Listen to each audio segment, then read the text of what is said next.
Amen.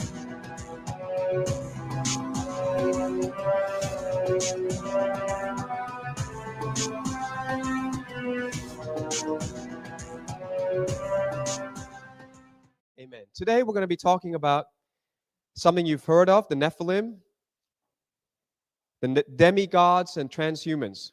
And to me, they're all related terms.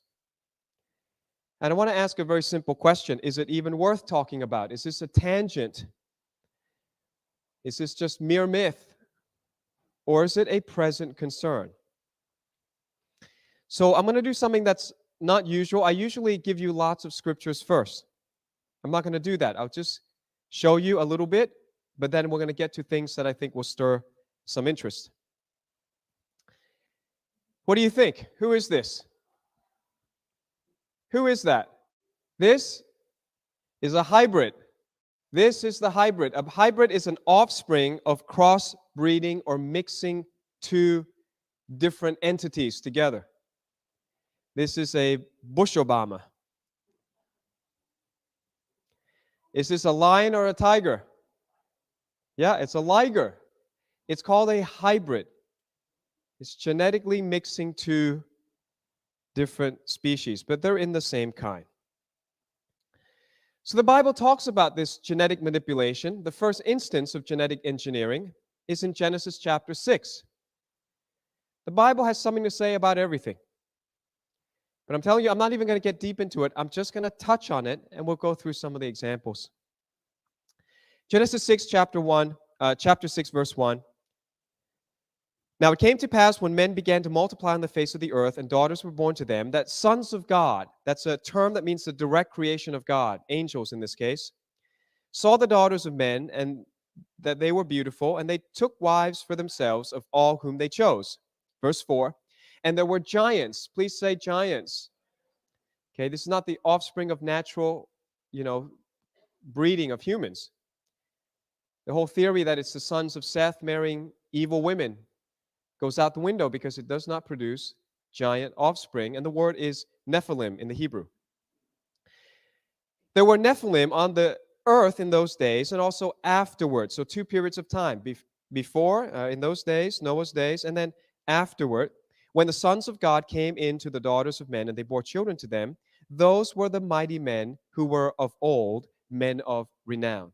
In other words, it's a very bold claim in the Bible saying that something unique, strange happened, and the offspring, the hybrid that were produced, they're famous. You know about them, is what the Bible's saying, right? So it's a pretty bold claim that everybody already knows about that. How do we interpret that? You just go to the New Testament and let the Bible be its own commentary. Jude chapter 1, verse 6 to 7 from the New English Translation.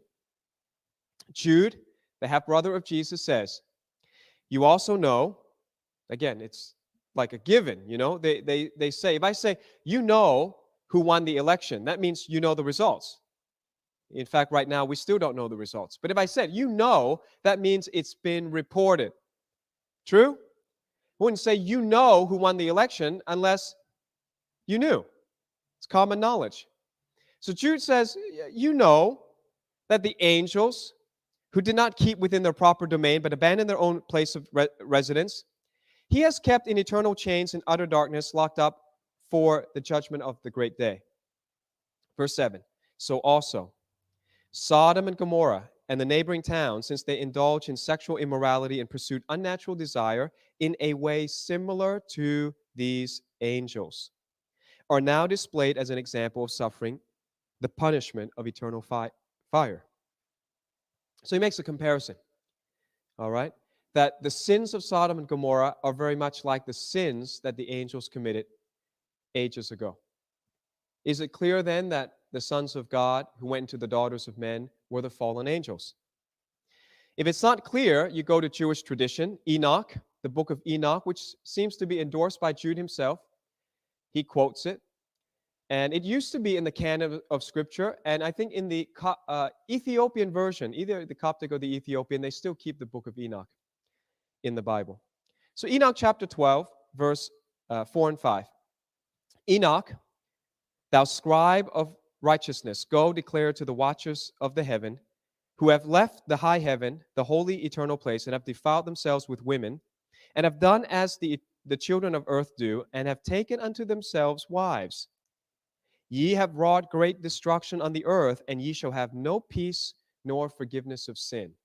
That was the reaction from God. There's no forgiveness for this. You're going straight to the Abuso or Tartarus.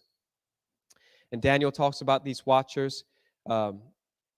Daniel chapter 4, verse 17, the matter is by the decree of the watchers. So the watchers are the holy angels that came down, and they were the watchers over people. They watched over people. But Enoch says that 200 of them decided to rebel and create this genetic hybrid called the Nephilim. And Enoch goes on about it. Enoch chapter 15, verses 2 to 4. You can read all that yourselves. All right. So are they a tangent? Are they tangent or are they central to our life? In case you don't know, tangent is a geometry term. Here's a circle. There's the center of a circle, and the tangent is, any line that just touches it. It's not quite in the circle. It's certainly not center of the circle. It's just tangent. The tangent line touches the circle at a point called the tangent point. So is it just tangent or is it central? Well, I like to take things out to the big picture. And let's start from big and we'll go small, okay? We live in a place that God created called the solar system. There are presently 8 planets and 3 minor planets, 11 in total, 11 for the number of chaos. It's in the book, The Divine Code, from 1 to 2020. I explain all the different meanings of different numbers. There are 11 planetary bodies right now that we know in the solar system. I want to look at them. Mercury is the closest planet to the sun. Guess where it got its name from? The messenger God, the guide to the underworld, the son of Zeus and Maya. Who is he? He's a Nephilim. And when you look at the stars and stuff, it's really interesting how these ancients, they had all these names, and when you look at it and you compare it to the story of God, it's just amazing how many truths you can get out of it. For this one, I just point very quickly that Mercury is closest to the heat of the sun. And I personally hold the view that the sun is the lake of fire. And so Mercury is a very appropriate messenger to take people to the lake of fire because he's the one that's closest to it.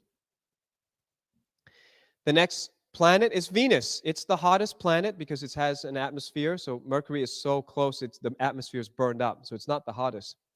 Venus is the hottest. It's the only planet to spin in the reverse direction of the Earth. It's like the opposite of the Earth, and yet it's very close to the Earth. It's right next to us. Gets its name from the goddess of love, Venus. Who is she? Nephilim.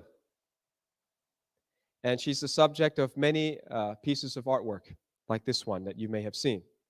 So very appropriate. She's like the Earth, but she spins in the opposite direction of the Earth. It's like, man and women, often opposite. The Earth is the only planet that is not named after a Nephilim in our solar system. There's no consensus on how did we get the name the Earth, but I have a proposal. It sounds a lot like the Hebrew word Eretz. The word Eretz means land. It can mean Israel or it can mean the whole planet. Sounds like Eretz, doesn't it? And of course, the center of Eretz is Eretz, the Eretz of Israel. And this is a map from 1581. And of course, you know that the whole division of the world, we call it the eastern, east, the east, and the west. Well, what is that? Those are reference points from Israel. Now we have a better map, but the truth remains that if you live east of Israel, you're called an Easterner. You live west of Israel, you're called a Westerner. So everything points back to the central location of God's territory. God has claimed a very small piece of land for himself and his people. Is that interesting? And if you don't know, all languages point that way. So that's why that if you look at the ancient languages in the East, they write from right to left. But all the languages of the West write from left to right, because everything in the world points to the Messiah, points to his land, points to Israel. All right, so that explains a lot. Without a biblical worldview, you wouldn't get any of that. You wouldn't understand why things are the way they are. The next planet is called Mars. It's the red planet. It has a very big, deep scar across its surface. It looks like something catastrophic happened there. It looks like almost like there was a war there. All right, something happened. It's the red planet, the color of blood and of war, so not surprisingly, it's named after this dude. He's the god of war. His name is Mars, and he's the son of Zeus and Hera, and he had twins. According to mythology, he had twins named Phobos and Deimos. He's a Nephilim, and guess what? When we look out into space and look at the planet Mars, Mars has two moons, and they're named Phobos and Deimos. Well, how did the ancient people know that Mars had two moons? We have a hard enough time looking for the planets. It's certainly difficult, if not impossible, to see the moons of these planets. You can see they're very irregularly shaped, very small. But just like in mythology, Mars had a twin. Also, the planet Mars has a twin. You find that interesting? Fascinating. The ancients knew a lot more than we give them credit for. Now, in between Mars and Jupiter, I just got to put this picture up. There's a thing called the Asteroid Belt, and it may be the remnants of a planet that exploded, maybe during the Luciferian fall, maybe during some other event. But something happened. It looked like a planet just exploded and left a trail of asteroid belts. And the largest asteroid in the asteroid belt has a name, Ceres. Ceres comprises 1/3 of the entire mass of the asteroid belt, and it is now considered a dwarf planet. It's the smallest of the dwarf planets. Well, where did we get that name from? By the way, that's what it looks like compared to the Earth and the Moon. It's about that size. Well, it's so interesting that NASA has sent the Dawn spacecraft to the asteroid belt, which is tasked with visiting the two largest asteroids. It's already visited Vesta from July 2011 to September 2012, and it's going to reach Ceres by February 2015. When NASA spends billions of dollars sending something to two rocks that nobody has heard of, unless you study astronomy, all the conspiracy theories just start, buzzing around the internet. What is going on? Is there something going on Ceres that makes NASA so interested in it? Is it doing something? Is it kicking out asteroids towards us? Is there something going on? I don't know, but I know it's significant that NASA is sending this probe to go and circle this thing very soon. Ceres is named after this goddess, the goddess of the harvest, one of the wives of Zeus. She's the daughter of Cronus, or Saturn, and Rhea. Right? And she is a Nephilim. Next, we have Jupiter, called the king planet. It is the largest planet in the solar system, and it is about to go into the womb of Virgo very soon and stay there for 41 weeks, which is the normal period of gestation. Very interesting. The king planet is going to go into almost, into a perfect pregnancy term. That's from November 2016 to September 2017. Named after the god of the sky and the god of thunderbolt. He is the king of the gods. In mythology, he defeated Kronos, or Saturn, and the Titans, and he saved his siblings. So he's kind of a mixed metaphor representing both the second generation hybrid. There are many generations of the hybrid, and they map it out with a family tree. These guys who were very intelligent gave us, calculus and amazing, well, not calculus, Newton did that, but, amazing geometry and arithmetic and all this science. These people took the mythology of the gods very seriously. And their gods were not gods like we think of. Not a God that lives forever and, is impervious to pain and destruction. But these gods were jealous. They fought each other. They betrayed each other. They killed each other. And it's very much like the mythology of the Hindus. So something was going on the earth around that time, around the same time, where all these very intelligent civilizations recorded the same stories. So Jupiter is the main guy. And he also represents not only the hybrid, but he also represents the Son of God. The Son of God. Because he defeats Saturn. Saturn sounds just like Satan, doesn't it? And so does Titan. All right, Saturn is a very beautiful planet, but its number tells us something ominous. It is the 6th planet. And you know 6 is not a good number. 6 is not a good number. 666, bad. You don't have to know much of the Bible. You know, hey, that's bad. Well, what is so bad about Saturn? He's a bad boy. There is a mysterious six-sided hexagon on its north pole. The hexagon is a symbol of the devil. 6 is a symbol of the devil. There's something really strange about this planet because a hexagon is not a naturally occurring shape in nature, and yet the 6 well-defined sides maintain shape even while rotating. Nobody can explain this, other than if we have a biblical worldview and we understand that the 6th planet represents Satan. Saturn sounds like Satan, represents him, and in fact his name comes from the betrayer of Uranus, Saturn. In other words, Satan, all right? The one who betrayed God. Uranus is the 7th planet. How about that? If you don't know anything about Uranus, you think 7's a good number? Yeah, number that God claims for himself. Uranus has some unique things. It's the first planet to be discovered because all the other planets I've mentioned before, they could see since ancient times. So it's the first one to be discovered in 1781 by William Herschel. I think that's interesting. It's kind of like God has hidden himself, waiting for those who are advanced, those who are intelligent, to discover him. It's a great metaphor, and he happens to be the 7th one. Nothing is by accident. Everything in this universe is a play, is a theater that represents God, that points back to his Son, Jesus Christ. It's the only planet that rolls instead of spins. Most planets go around the sun like a spinning top. But this cool dude rolls. And the rings are in a different, it's perpendicular to its orbital plane and the orbital plane of most other planets. It has no visible storm. It's made of water and ice, but has no visible storms. Certainly, they believe that, there's wind and things going on there, but it's a featureless planet. Named after Uranus, who is the father of Saturn, and in Greek mythology, the first ruler of the universe. So I believe that is the Greeks' way of calling Jehovah God, the creator God. They gave him the name Uranus. Next to him is Neptune. Earth is obviously not anywhere near Neptune, but that's a size comparison. It's the 8th and the last planet that we have right now. 8th and last planet. This was seen by Galileo in 1612, but he didn't think it was a planet. Again, I don't know if I got the name mixed up here. You have to look it up, but this was discovered here, according to this, in 1781.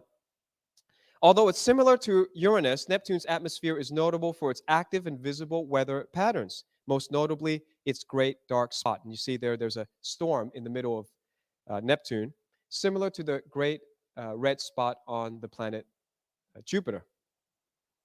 And where does it get its name from? The god Neptune, or Poseidon. That's the god of the oceans. Who is he? He's a Nephilim. Then we have Pluto, who used to be a planet, but because we found out he's only 20% of the Earth's diameter and only 0.2% of Earth's mass, he's in fact smaller than our moon, and yet he has his own moon named Charon. It was discovered in 1930, and Pluto is Hades. Hades means hell.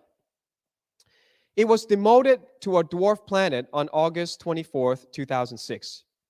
And I say to that, hallelujah. Hell got demoted in modern times. It is actually not a planet, but a binary system. They now call it a dwarf double planet. So if you could be on the surface of Pluto, this is probably what the sun looks like from Pluto, a very small, tiny speck. And its moon would be quite unusually large on the sky, in the sky. So interesting. And it's named after this god, Pluto or Hades, the god of hell or the god of the underworld. Who is he? He's a Nephilim, or I would in fact call him straight out a demon. His moon is Charon. Who is he? He's the ferryman of Hades, carrying wicked souls across the river Styx to hell. Who is he? He's a Nephilim, or it can be said he's a demon. Interesting thing, the spacecraft New Horizons is scheduled to fly by Pluto and Charon on the 14th of July, 2015, carrying an ounce of the cremated remains of Clyde Tombaugh, discoverer of the dwarf planet. The craft also contains a coin, a Florida state quarter, just as Greeks used to put a silver coin in the mouth of the dead. Because they believe that if you don't put a silver coin in the mouth of a dead person, then you haven't paid Charon for the ferry trip and the person won't make it across. So, do you think that Greek mythology is still influencing even supposedly smart people today?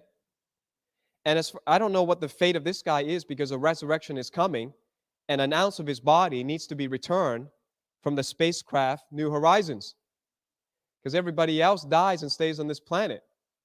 You know what I mean? Our resurrected bodies is composed of some of the molecules that used to be in us. Well, metaphorically, or you could say, I would say metaphorically, I find it fascinating that man will arrive in hell in 2015. And that happens to be the end of the war tetrad from 2014 to 15 that we've been studying. At the same time that the moon and the sun announces that there's a war tetrad, 4 blood moons consecutively on God's feast, at the same time, man reaches a place that man named hell, Pluto. Does that put goosebumps all over you or not? That is some strange happening in our time. Then they found another planet, but they don't call it a planet because it doesn't qualify, but they say it's the most massive dwarf planet. It's bigger than Pluto. It's the 9th most massive body revolving around the sun. It was discovered in 2005. It has 1 moon named Dysnomia. Okay, so Eris is the name, the moon is Dysnomia. What does that mean? Eris is the goddess of strife or discordia, and Eris had a daughter named Dysnomia, which means lawlessness. So the last thing man discovers is strife and lawlessness at the edges of hell. You think that's a metaphor for what we're about to go into as a world? Amazing, isn't it? Obviously, Eris, Discordia, and Dysnomia are both Nephilim. All right, so let me summarize them for you. For those who like charts and tables more than pictures. The first planet is Mercury, gets its name from the Roman god Mercury. The Greek version is Hermes, god of the underworld, Nephilim. Venus is the Roman god Venus. The Greek version is Aphrodite, goddess of love, Nephilim. Earth probably gets its name from Eretz, the only one that is not named after a Nephilim. Mars is the Roman god Mars. Greek version is Ares, god of war, Nephilim. Jupiter, Roman version, Jupiter, Greek name Zeus, god of sky, god of the thunderbolt, Nephilim. Saturn, named after Roman Saturn or Greek Kronos. Kronos was in some recent sci-fi movie. Father of Zeus, and identity, I would say that's Satan himself. Uranus, it's the Roman name of a Greek god, Uranus. Father of Saturn, first ruler of the world, that would be God. Neptune is Roman. The Greek version is Poseidon, god of the oceans, Nephilim. Pluto is Pluto or Hades, god of hell, that's a demon. Eris and Discordia in Rome. By the way, it's the only one that they seem to pick the Roman, they pick the Greek version instead of the Roman version. Eris, goddess of strife, Nephilim. So how about this? 9 out of our 11 planetary bodies are all named after Nephilim. Did you know that? Is this just a tangent, or is this something more?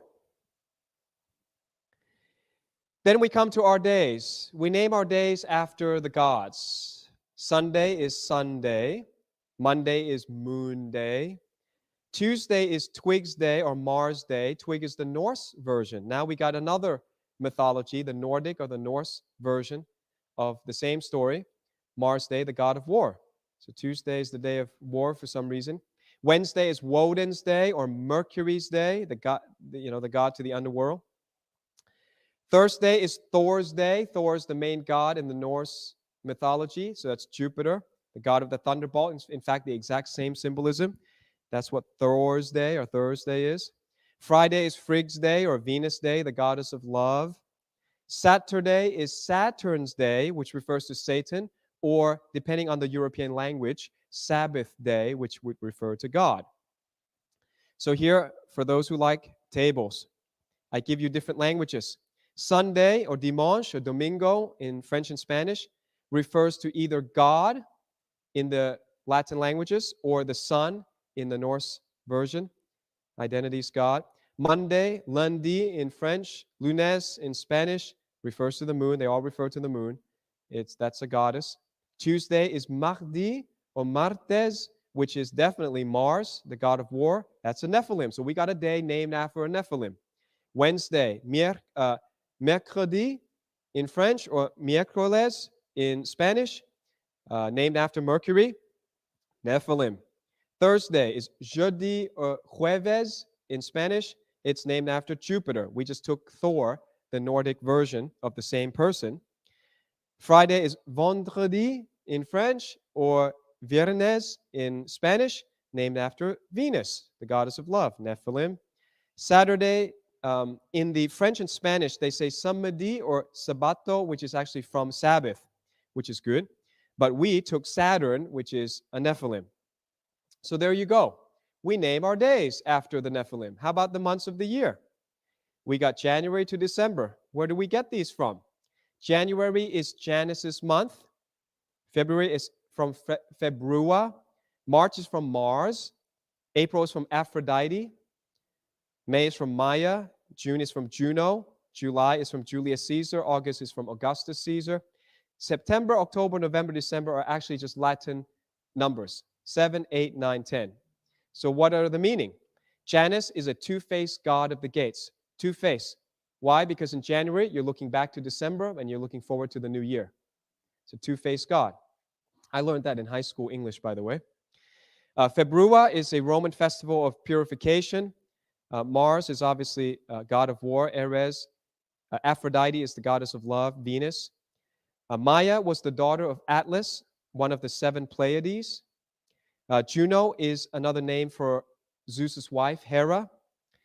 Now, Julius Caesar is interesting because Julius Caesar is a real person, but his namesake is Jove's child or Jupiter's son.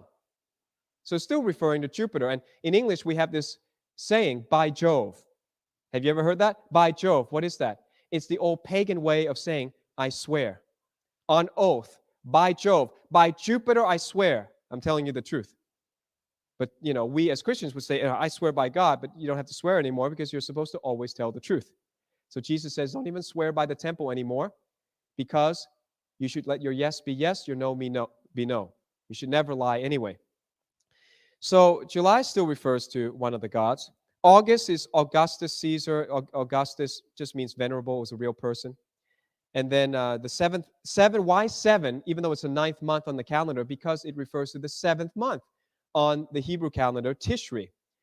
Then the 8th month is Keshvan, 9th month is Kislev, 10th month is Tevet. So obviously these people knew the Hebrew months. All right?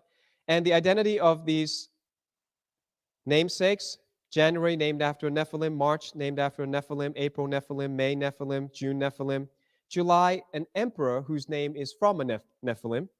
So you've got 1, 2, 3, 4, 5, 6. You've got 6 months out of 12 named after Nephilim. Are you getting what I'm trying to show you? People think that this is tangent. People think that the Bible mentions it, as a passing comment. But in fact, it's so much a part of our lives that we don't even know. Let's look at our periodic table of chemical elements. Cerium, named after Ceres, a Nephilim. Europium, named after Europa, the Phoenician girl that got raped by Zeus. That's a human. Helium. We use the word helium all the time, don't you? Helium is a Nephilim, is Helios, the Greek sun god. Mercury. In a thermometer, there's mercury. Well, that's the god Mercury, the guide to the underworld, the Nephilim who takes you to hell. Neptunium, named after Neptune, the god of the oceans, a Nephilim. Plutonium, now we're getting to space age stuff. Plutonium, you can make a bomb out of plutonium. Guess what? Pluto, the guardian of hell, a demon. Apropos, isn't it? A plutonium bomb is named after hell. Promethium, named after Prometheus, a titan punished by Zeus, a Nephilim. Selenium, named after Selene, a titan moon goddess, Nephilim. Thorium, named after the Norse god Thor, god of thunderbolt, Nephilim. Titanium, you ever touched titanium, bought anything made of titanium, heard of titanium? Why is titanium so strong? Because it's named after Titan, the first generation of giants, Nephilim. And uranium. You know uranium, the stuff that's inside the atomic bomb? Named after Uranus, the first ruler of the universe. Most powerful thing that man's ever built or exploded is named after God. Is that interesting? All right, let's come back to Earth. We have a North Atlantic and South Atlantic Ocean. Where is that from? It's from a god named Atlas. He's a titan. He lost the war against Zeus. He was condemned. Actually, Zeus condemned most of the titans to Tartarus, which is the center of hell, but made Atlas stand on Gaia, which is Earth, to hold up Uranus, sky, to separate them.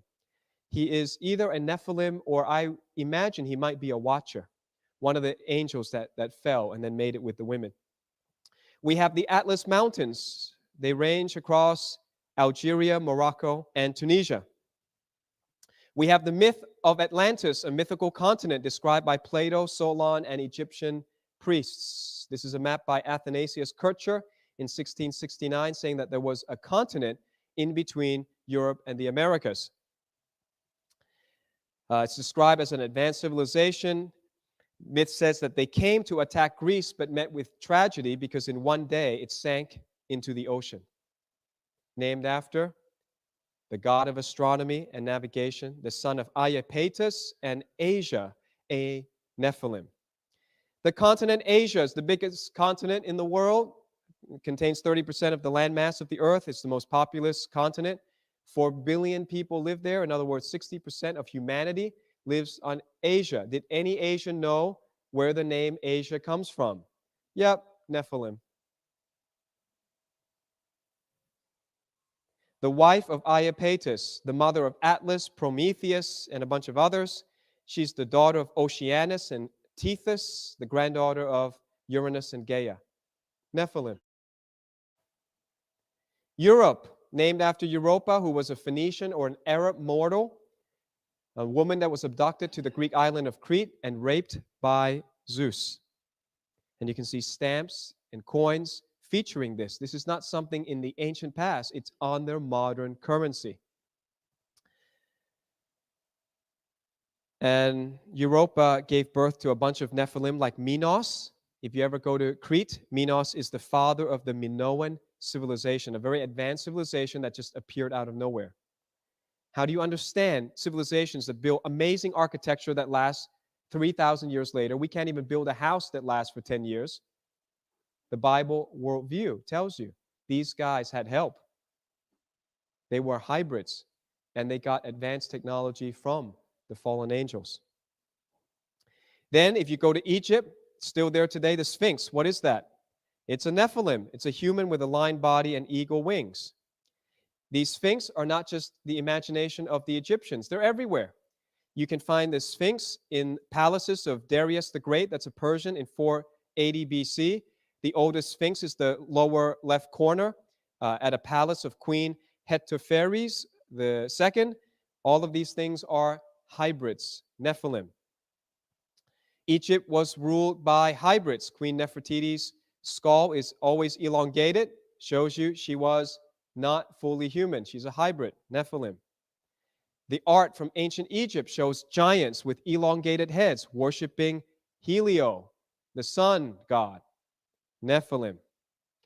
You go over to India and Southeast Asia, you find the most famous story, the Ramayana, depicts demigods giants like the YAH'KI, which appear in the art of Thailand, Laos, Cambodia, Sri Lanka. Who are the YAH'Ks? Nephilim. Ravana, the antagonist of Ramayana, abducted Rama's wife Sita and cut off the wings of Jatayu. Hinduism is replete with stories of demigods, human hybrids, and animal hybrids. How come they all talking about the same thing? The ancients cared about these demigods, but surely modern people have evolved beyond this cult of hybrid demigods. Surely we don't care about that anymore. Is that right? I'm going to answer that question in the next session.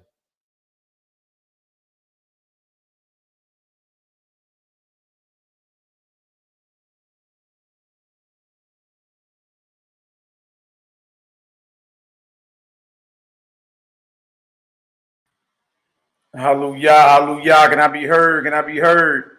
Look at that. Hey, them little gods, them little Nephilims, them little gods is everywhere. Everywhere. You dig? That is crazy. I got one more thing I want to show y'all. It ain't as long as that one. That was very well in depth and detailed about these so-called gods. If I can be heard, give me a Yahoo up in the chat. Y'all see this part 3 of the folly and sin of the heathen gods. The folly and sin of the heathen gods. All right. Man, everything, your constellations, your months, your days, the planets, man, look down to the very things you name, certain things like plutonium and uranium and things made Mercury, things made to make certain bombs and all that. Yeah, this thing's serious. Serious. Idolatry is way deeper than what people imagine. It's way deep. I got one more thing I want to show y'all. It ain't that long. And then we're going to get it in. All right. Bless up. Good to see y'all in the building. Bless up. Hallelujah. Hallelujah. All right, let me show y'all this. I got one more thing to show y'all. Check this out. These Nephilims is everywhere. Man. This is about the Egyptian mythology.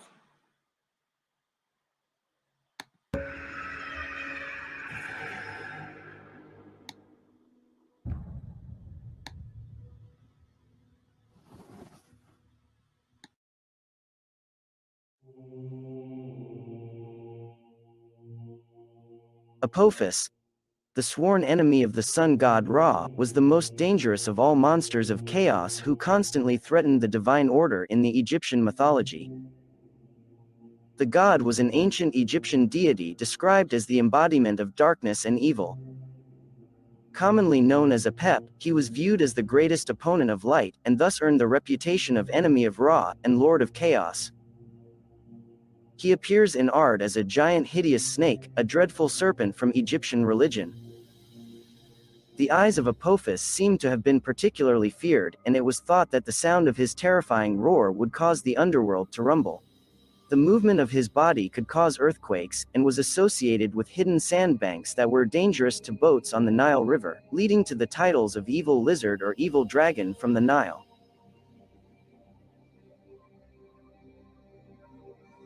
In Egyptian myths, snakes can be divine protectors or symbols of renewal, but the Apophis snake has proven to be an entirely destructive force, and was the negative counterpart of the god creator. While in most texts Apep is described as a giant demon snake long of 120 yards, he was elsewhere depicted as a humongous crocodile that once lived in the abysmal depths of darkness. Throughout ages, storytellers have been suggesting that a combination of the snake and crocodile forms of Apophis may be the origin of dragons that we all know from medieval legends. Apophis, the evil god who led the forces of chaos with the purpose of swallowing the sun, represented everything the Egyptians feared. According to the most popular creation myth, Apophis has always existed in the dark waters of the indifferentiated chaos before the primordial mound rose from them. And as such, he was considered to be the equal of the earliest divinities. However, a variation on this myth explained that the Egyptian goddess Neith, who emerged from the chaotic waters, created the ordered world, and Apophis was a created being who was given life at the same time as creation. He is, therefore, not the equal of the primordial gods but their subordinate. Once creation began, order rose from chaos and the first sunrise appeared, but Apophis was angered because of the introduction of duality and order to the universe. Prior to creation, everything was a unified whole, but then there were opposites such as male and female, water and land, light and darkness. In some accounts, Apophis became the enemy of the sun god because the sunlight was the first sign of the new world and symbolized divine order and life. The Lord of Chaos then thought that if he could engulf the sun, he could return the universe to its primal unity of darkness, to its original and undifferentiated state. In some stories, the resentment felt by Apophis towards Ra was a result of him being dethroned by the god. In response to that offense, Apophis swore to take revenge on the sun god by preventing him from accomplishing his daily duty, which was to bring dawn every morning. In Egyptian accounts of the nightly journey of the sun, which was Ra's great barge sailing through the sky from dawn to dusk, the ship of the god was usually ambushed while passing through the world of the dead. As it navigated into the darkness of the night, it was assaulted by Apophis, who sought to kill Ra and impeding the sun to ever rise. On board of the great ship, a number of deities depicted in different eras stood in the prow of the solar bark in order to protect the sun god against the tremendous snake. Although the gods were all powerful, they needed all the help they could get for fighting Apophis. So, the justified dead who had been admitted to the paradise are often seen on the celestial ship helping to defend it. Saying to have a strong magical gaze, Apophis somehow paralyzed the gods, all except Seth, to whom the gaze of the snake was completely harmless. The god Seth was therefore the first one to drive Apophis off with his spear, and the fight between them has sometimes been interpreted as a myth that explains raging hurricanes and thunderstorms. The Lord of Chaos was always beaten and slaughtered in the course of every night. However, it didn't matter how many times he was defeated and killed, he always came back to life and was ready again by dusk to resume the war, waiting for the barge of the sun when it entered the underworld.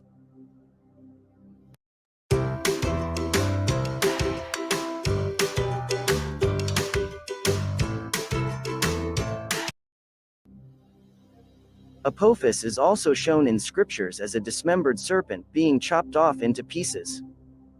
A famous depiction along that line comes from another myth, in which Ra himself defeated the monstrous snake in the form of a divine cat. A figure believed to be the embodiment of the protective aspect of the sun god, who guarded the tree that holds the secrets of the eternal life and divine knowledge. This myth also relates the origin of cats in Egyptian beliefs and traditions, as well as the mortal rivalry between felines and snakes. The spirits of the dead along with the living were expected to join in the struggle against the Lord of Darkness. As he was thought to live in the underworld, Apophis was sometimes considered as an eater of souls, thus the dead were buried with spells that could protect them and destroy the god of chaos. Ancient Egyptian priests and laypeople would perform rituals in temples to ensure his defeat, among which two incantations were particularly known. In the Book of Overthrowing Apep, or the Book of Apophis by the Greeks, Egyptians gathered in temples and used spells to combat the giant serpent by annihilating all aspects of his being, including his body, his name and his magic. Priests acted out this perpetual war by drawing pictures and building effigies of Apophis that were said to contain all the evil and darkness in the land of Egypt. These images and models were cursed, destroyed by mutilation, then burned. This book is known among those holding execration texts that accompany rituals for cursing a person or an entity, and which remained in use throughout the ancient Egyptians' history. The Egyptians believed that every natural entity was imbued with divine essence, and this of course included the sun, which gave life, and at night required the prayers and support of the people to ensure they would see him the next day. Therefore, cloudy or stormy days were concerning because they were signs that Apophis was gaining ground. An indication that the sun god was having problems bringing his ship back up into the sky. Solar eclipses were particular times of terror for the Egyptians, as they were interpreted as a sign of Ra's potential demise. By watching the sun rose again and moved across the sky, the Egyptians would know they had played a part in the gods' victory over the forces of darkness.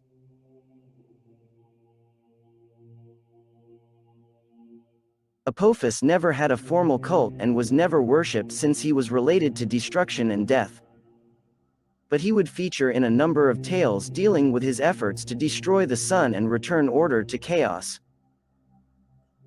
Rituals surrounding the overthrowing of Apophis represent the eternal struggle between good and evil, which often relies upon the daily attention of humanity in order to succeed. However, this endless fight alongside the gods against the forces of darkness were not particular only to Apophis. The contending of Horus and Seth as well obeyed the same pattern of rivalry in which the forces of order often come out victorious from conflicts opposing them to pandemonium. During the rise of Christianity, Apophis continued to live through its iconography and mythology, merging with the most feared entity of this religion, Lucifer, the fallen angel and eternal antagonist of God, who worked endlessly with his attendants to overturn divine order and bring eternal chaos among the living.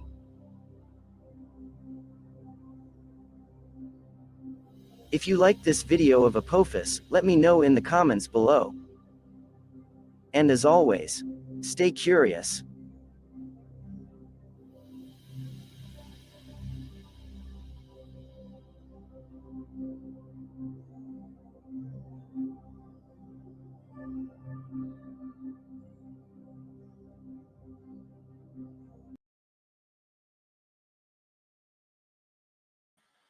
Hallelujah, hallelujah. Praise the Lord, now to the Most High. Forever lives anointed, beloved Son, in the hearts and minds of the faithful elect. Every last one of you brothers and sisters. All right, so y'all see the title, Nazarene edition, part 31. The Folly and Sin of the Heathen Gods. This is the third installment of that. We about to get into some more understanding. We're going to get into the Clementine Homilies, and then we're going to, if we got some time, we're going to deal with the SN Gospel of Peace as well. Good to see y'all in the building. Bless up. All right, if I can be heard, go ahead and give me a 7 up in the chat. All right, I'll a media that is due to hit Earth in the near future has been named. Oh, okay. The name of that God we just talking about. I believe this is the star that is mentioned in the book of Revelation that will cause wormwood to the ocean. Hey, never know. Never know. Things are heating up. But to me, it's wild how everything is named after these so-called Nephilims. Everything. Everything is named after these suckers. So for us to move around as if some aspect of our life are not influenced by unseen forces, we are sadly mistaken. Sadly mistaken. The schedules of your lives, your daily routines, what day you want to go on a date, everything. Birthdays, and the days you entered this realm, and everything. The day you keeping your feast days, you got to come on out and say a certain date, don't you? Certain month, certain day of the week, certain month. All this stuff is named after these so-called Roman and Greek gods, the pantheons, which have their origin back to the fallen angels, which go back to the dark-skinned nations as well. Don't be fooled. Them the melanin deficient nations, they didn't know. No, they go back to Egypt. They go back to ancient Babylon, Sumeria, Nimrod. Nimrod was a Cushite, so we can throw the whole theory of just because you lacking melanin, we can throw that off the table. Nimrod was a Cushite. You understand? Meaning son of Cush. Cush, the land of Cush, is what you know is Ethiopia today. It's land of Cush. Meaning that man was a Ethiopian in today's language, or a Cushite. Yeah. Yeah. So these things trace all the way back. I know some people don't believe in freaky angels. Y'all believe in freaky angels and all that extra stuff. Look, we just telling you the overwhelming evidence.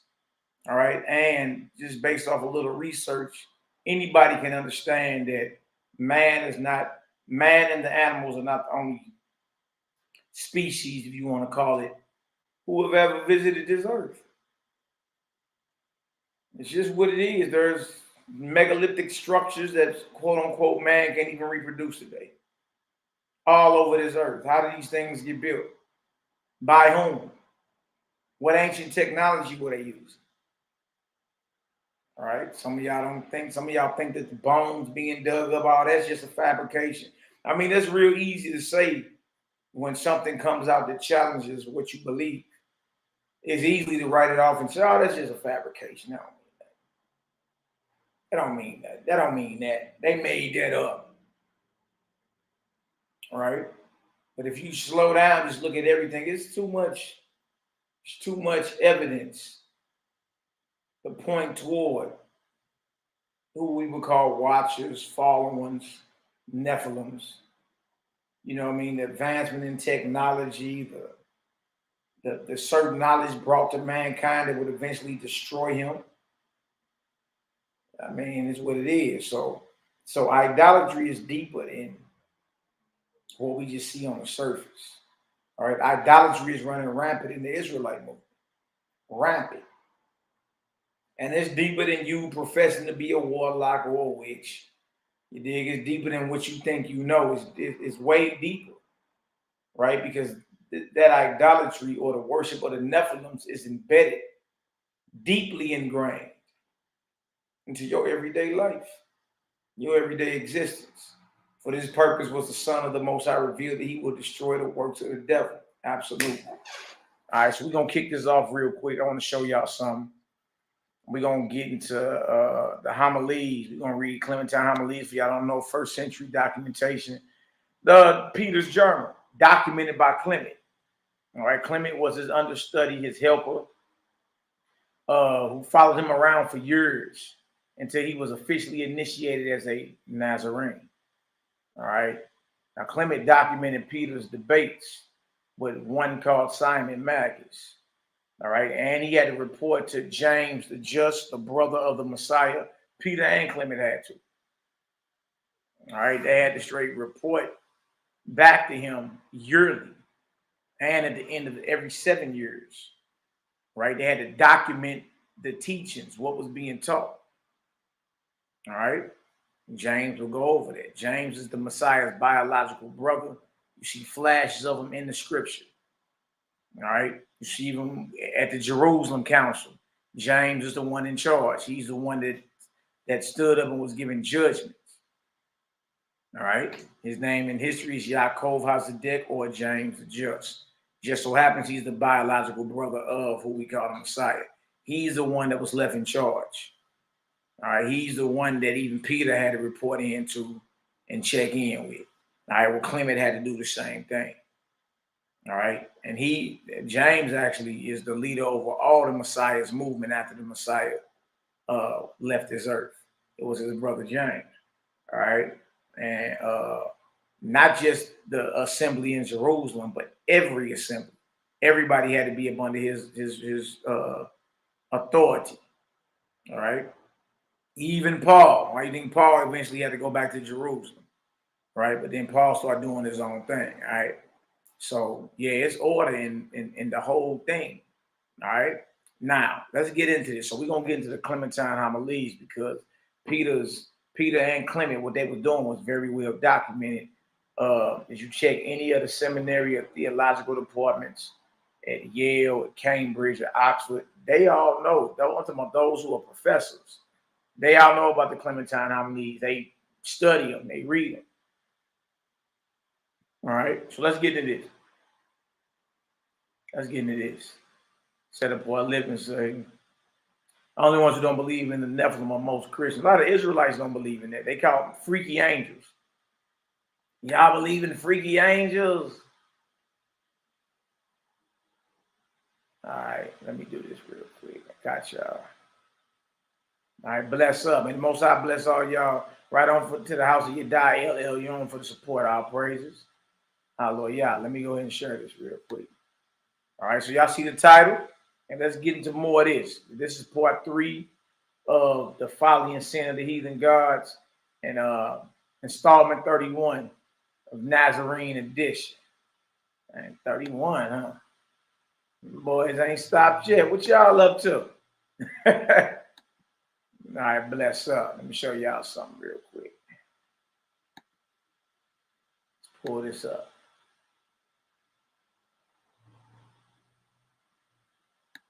All right, we went over part 2 yesterday evening. Now we in homily 6. All right. Homily 6. And for y'all that don't know, Peter just sent Clement and his crew before him to run down on Simon Magus. All right. Peter had already ran down on Simon. He had already confounded him in front of everybody. Already confounded him and everything. So Simon runs. All right. I think y'all, believe it or not, this is where the game come from. Simon says, I think it may come from this guy. Oh, Simon Magus. All right. Not bad, y'all. But anyway, Peter say, look, I'm going to be up them ways in about a week. Y'all leave tonight. Go run down on him. Get some info about him. So while Clement and them nerve, Clement run into some people that he ended up knowing from his childhood in Rome. All right. And then a battle ensues over the gods. That's why I showed that video or those videos first. All right. All right. One of the guys who was very well acquainted, not just Clement, acquainted with the Roman and Greek gods because he was raised in that whole environment. So he knew about the wickedness and the idolatry and the sin of the so-called gods that the Romans and Greeks were worshiping. He knew the folly and the sin in them and the foolishness for anybody that worshiped them. All right. So word got out that Clement, who was royalty or of the noble families in Rome, related to the household of Caesar and all that. So, you know, it didn't benefit him in any on a material level or on a physical level to follow this poor righteous teacher who the Romans called barbarians, to follow this poor righteous teacher named Peter, this black Jew, this Israelite, this Hebrew, who was trained by Messiah himself, and his master had been crucified in Palestine years earlier. It didn't benefit Clement anything materially, is what I'm saying. Right? He already was related to the family of Caesar. He already had all the pampering and the, you know, dressing in the finest silk from the Far East, and, you know, getting grapes thrown down his throats, and like, you know, he already had the best education in the West, and already had the finest silk robes and the financing and the gold and so for him to follow this poor righteous teacher, this man named Shimon Kephas, Simon Peter, you know, he didn't gain anything worldly speaking by that. So if anybody was to deconstruct what the Romans believed and what the Greeks believed, it would be somebody like Clement. Now, word got out that Clement was following Peter. Apion was a friend of Clement's father. He knew Clement since he was young. All right. So Apion, you know, Clement already tore off in him in Homilies, the 4th chapter. Apion said he would show up the very next day. He didn't show. All right. So Clement in Homily 5 keep pouring in. He go into a trick that he played on Apion when he was young in Rome. Now we in Homily 6, and now Apion finally meets back up with Clement. All right. In Homily 5, Apion was claiming to be sick. All right. So now we in Homily 6. All right. So let's get into this. All right. And on the 3rd day, when I came with my friends to the appointed place in Tyre, I found Apion sitting between a Nubian and Athenodorus and waiting for us. Now, it's crazy dude named Anubian because the Egyptians worship a dog-head god named Anubis. I just thought there was a wild play on words, you dig? And waiting for us, along with many other learned men. But in no wise dismayed, I greeted them and sat down opposite Apion. And in a little, he began to speak. I wish to start from the following point and to come with all speed at once to the question. Before you, my son Clement, No, he's sonning him, calling him his son, even though he's not his father. He's friends of his father. All right. I highly advise anybody that's listening that didn't catch part 1 and part 2 of this Folly of the Heathen Gods. Part 1 we did a few days ago, and part 2 we did last night. All right. Before you, my son Clement, joined us, my friend Anubian here, and the Thenodorus, who yesterday were among those who heard you discourse, were reporting to me what you said of the numerous false accusations I brought against the gods when I was visiting you in Rome. At the time, you were shaming love. I charged them with pederasty, pederists. Not just a pedophile, but a pederast. Not just a pedophile, but a pederast. Trip off that. How I charged them with pederasty, lasciviousness, and numerous incests of all kinds. But my son, you ought to have known that I was not in earnest when I wrote such things about the gods, but was concealing the truth. He said I wasn't being truthful when I wrote these things about these gods, but I was concealing the truth. Sure. From my love to you. That truth, however, if it so please you, you may hear from me now. So he's saying, like, the stories that I wrote in that letter to that woman that I thought you were in love with, I was just playing. I didn't mean it. It all was just a joke. I didn't mean that for real. And y'all, that's what y'all gonna find when y'all run down on these Kemetic brothers, when you run down on these Egyptians and these cats that's into Roman and Greek mythology. When you bring out the stories of how the gods act so lewd and nude, how they act so wickedly. And what do you mean wickedness? Pedophilia, pederasty, incest, adultery, murder, and y'all all the like, passing women around, Kama Sutras. All these are acts attributed to their gods, the ones that they revere. You see? And when you get down to Apion was trying to get Clement to teach him a spell to put on this woman. And he said, I guarantee you're having a week. Clement say, nah, I'm good.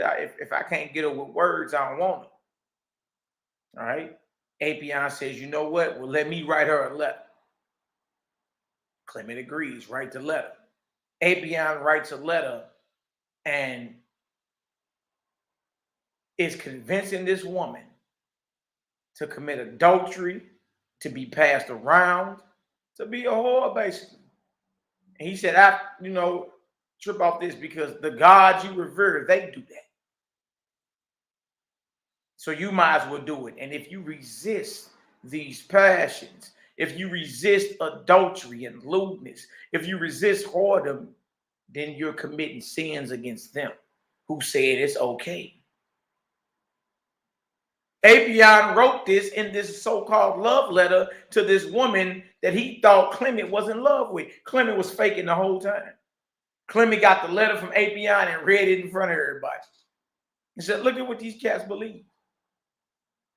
Look at the wickedness of their gods. So here go Apion. I was just playing. You should know I wasn't being truthful. Yeah, whatever. Chapter 2, homily 6. The myths are not to be taken literally. The wise, and this is Apion talking, the wisest of the ancients, men who had by hard labor learned all truth, kept the path of knowledge hid from those who were unworthy, and had no taste for lessons in divine things. For it is not really true that from Uranus and his mother G were born 12 children. He said, oh, that ain't really true, you know. But in the stories of their gods, sons are laying with their own mothers and producing children. So what do you mean wise men hid the true nature of the gods with wicked stories. How does that make sense? What do you mean somebody's unworthy to have that type of knowledge? Why would you conceal righteousness from those who are seeking righteousness, who are seeking knowledge? And you do this by covering up righteousness with wicked stories about a son fathering children with his mother. So these children are what? His children or his siblings? This is utter confusion. As the myth counts them, 6 sons: Okinos, Koios, Krios, wow, Hyperion, Japetos, Kronos, and 6 daughters: Thea, Themis, Minimosine. Hold on, let's get it.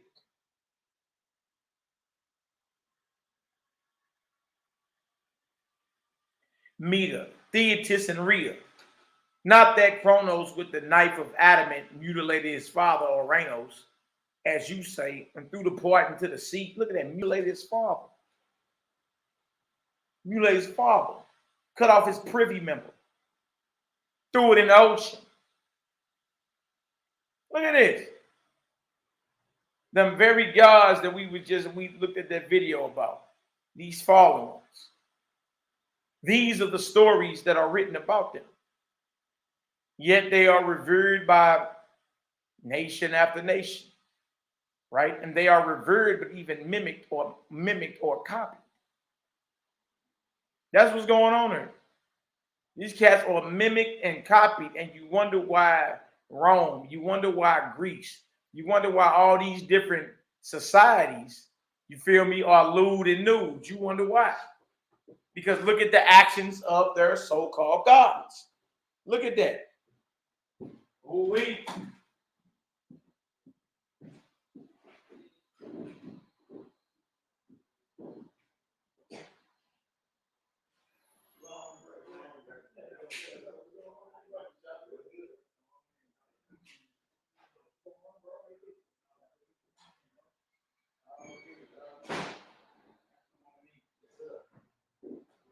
So-called makeshift gods, these deities. All right, we on page, we in the Clementine. That's water right there for y'all. We on page 116. Got the young snipers in the building. Bless up. See y'all, Roddy Rod, Darius in the building. All right, we at the top of page 116. All right, in the Clementine. It says, not that Kronos with the knife of adamant mutilated his father, Uranus, as you say, and threw the part into the sea, straight chopped off his father's rod. Yeah. Nor that Aphrodite sprang from the drops of blood which flowed from it. Wow. I actually remember that stuff too. Yeah, you know, like they teach Greek mythology in school. Right. You understand? The Clash of the Titans. Ain't that something? Perseus Jackson in them. Mm-hmm. You know what I mean? Yep. Like you straight talk that. You dig? And then you wonder, and then you right behind it comes quote unquote sex education. When I was in high school, junior high, they was getting out condoms. Right. Yeah. See what I'm saying? Because look, once you start reading these stories, and you're like, okay, these are gods, right? Well, the gods must be okay with that. And then you start mimicking the behavior of these so-called gods, right? And with these gods, anything goes. You can do whatever the hell you want. Free willing, huh? You know what I mean? Everything from sodomy, homosexuality, pedophilia, pederasty, you know, all of it. No matter what I'm talking about, incest, whatever you want to talk about, it's all good. So we say, and threw the part in the sea, nor the Aphrodite, about this, sprang from the drops of blood which flowed from it, flowed from the privy member. You feel me? Of who was it? The father of Uranus. That's about this. Uranus. No, right, Uranus. Nor that Kronos associated with Rhea and devoured his first begotten son, Pluto. Right in our face, boy. Right. Because a certain saying of Prometheus. Now, the cats be tripping, sipping that promethazine, that lean and all that. They come from another Nephilim, a so-called Greek god. Prometheus, sprang from wickedness, though. There, he's like, you got something to say. No, it's just that, you know what I'm saying? I know it's like a lot of these, especially concerning like the Greek gods and stuff like that. Like I didn't heard the stories too many times, and it's just like, but that's the way to hide it. You know what I'm saying? Right in front of your face, because you don't never think to tie it to everything else. Yeah. You know what I'm saying? Because you think it's just something that, like, it's something interesting to look at. You know what I'm saying, or whatever. And I'm just like, because I remember everything that he's saying. Yeah. It ain't like he's saying nothing that's wrong, because I remember the story. Man, they show you all that in school. You know what I mean? No matter, as you progress through the ages, grade school, middle school, high school, they talk about that Greek mythology. It's out there. And then by the time you graduate and get to the universe or the university, it's really full-fledged. Then they got fraternities and all that. You know what I mean? The gatekeepers, basically.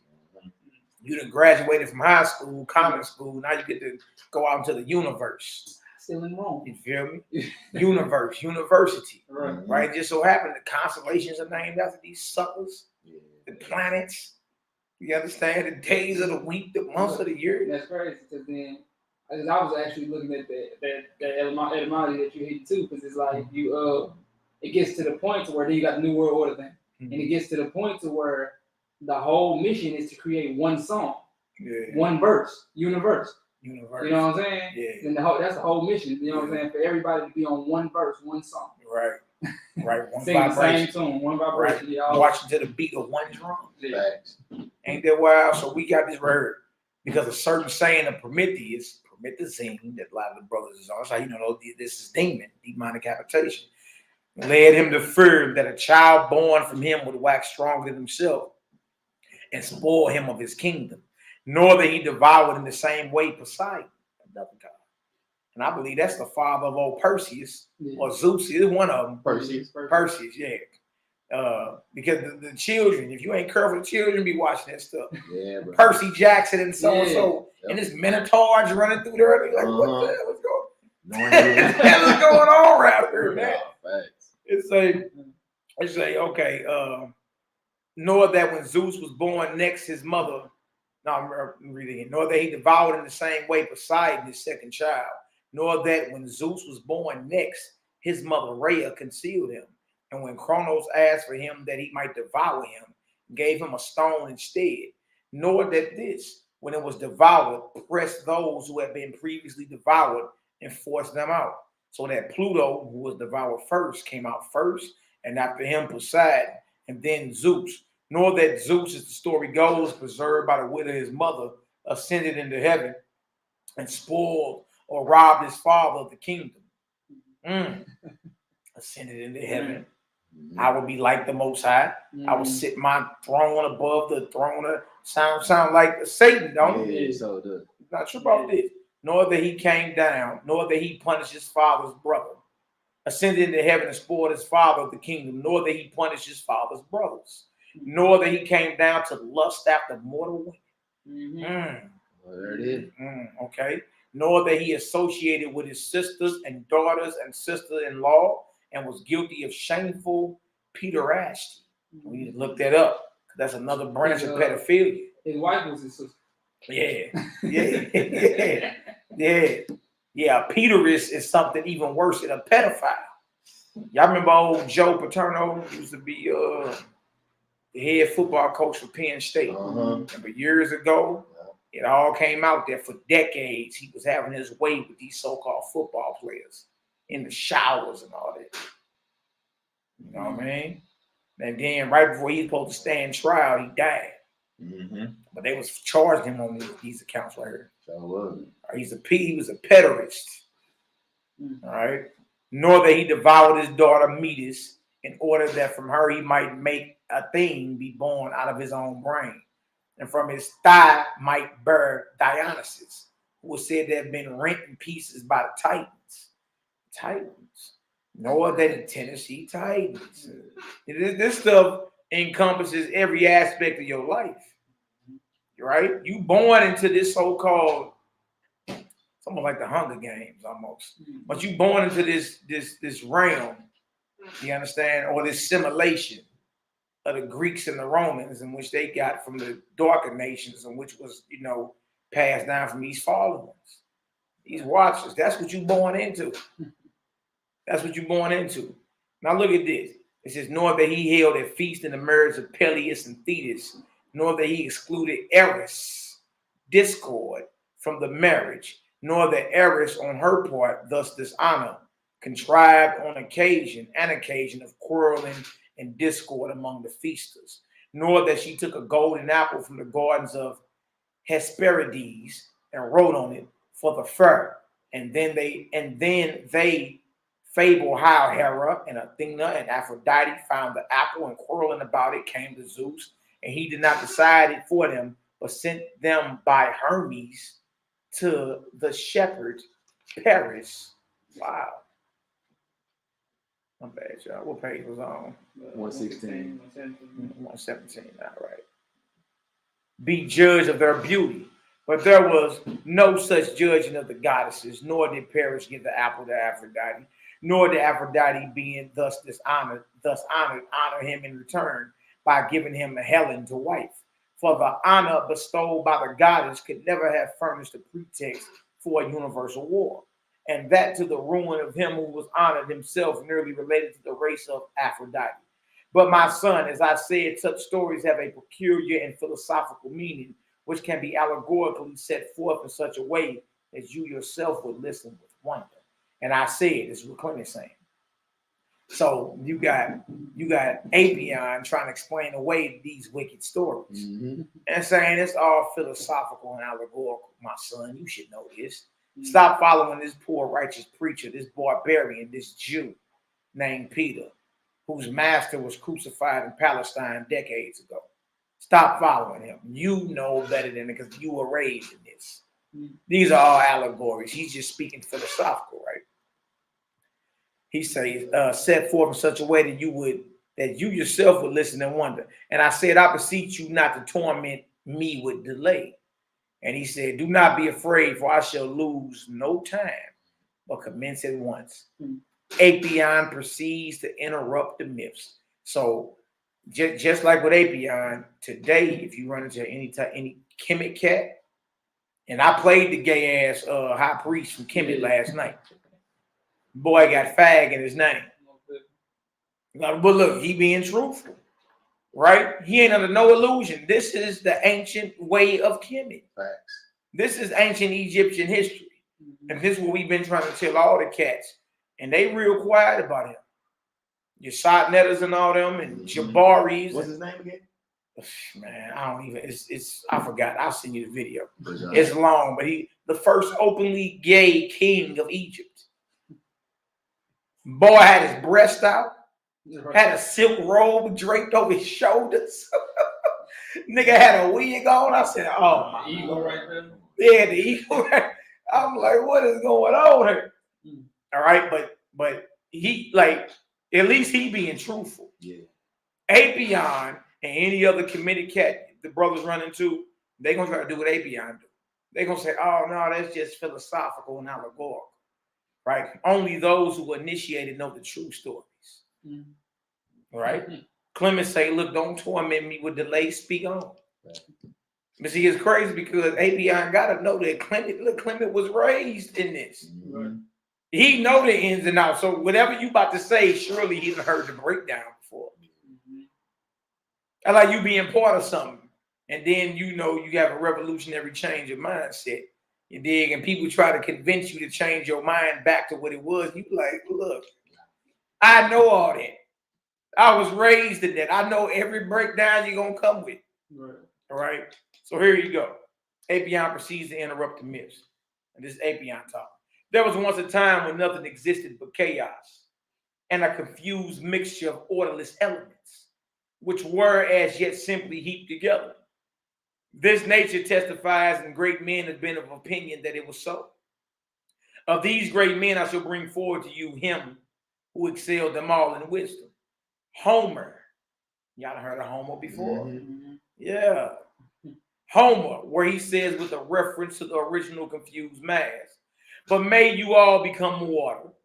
But may you all become water and earth, implying that from these all things had their origin, and that all things return to their first state. which is chaos. Mm. When the watery and earthy substances are separated. And Hesiod in the Theogony says, assuredly chaos was the very first to come into being. Now, I got you, Darius. I see you. Go ahead, bro. No, I was just gonna say one thing. I'm like, the Egyptian, say the same thing. Yeah. But they say the chaos is water. It's like a dark water, and it's called chaos. It's called but chaos. They say the same thing. Ra and all. They originate from that. And it's chaos. So we really dealing with the same story. Yeah. Right? Just different names. Yeah.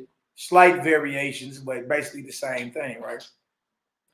So it's wild. Okay, this 2,000-year-old document right here we read. Mm-hmm. All right.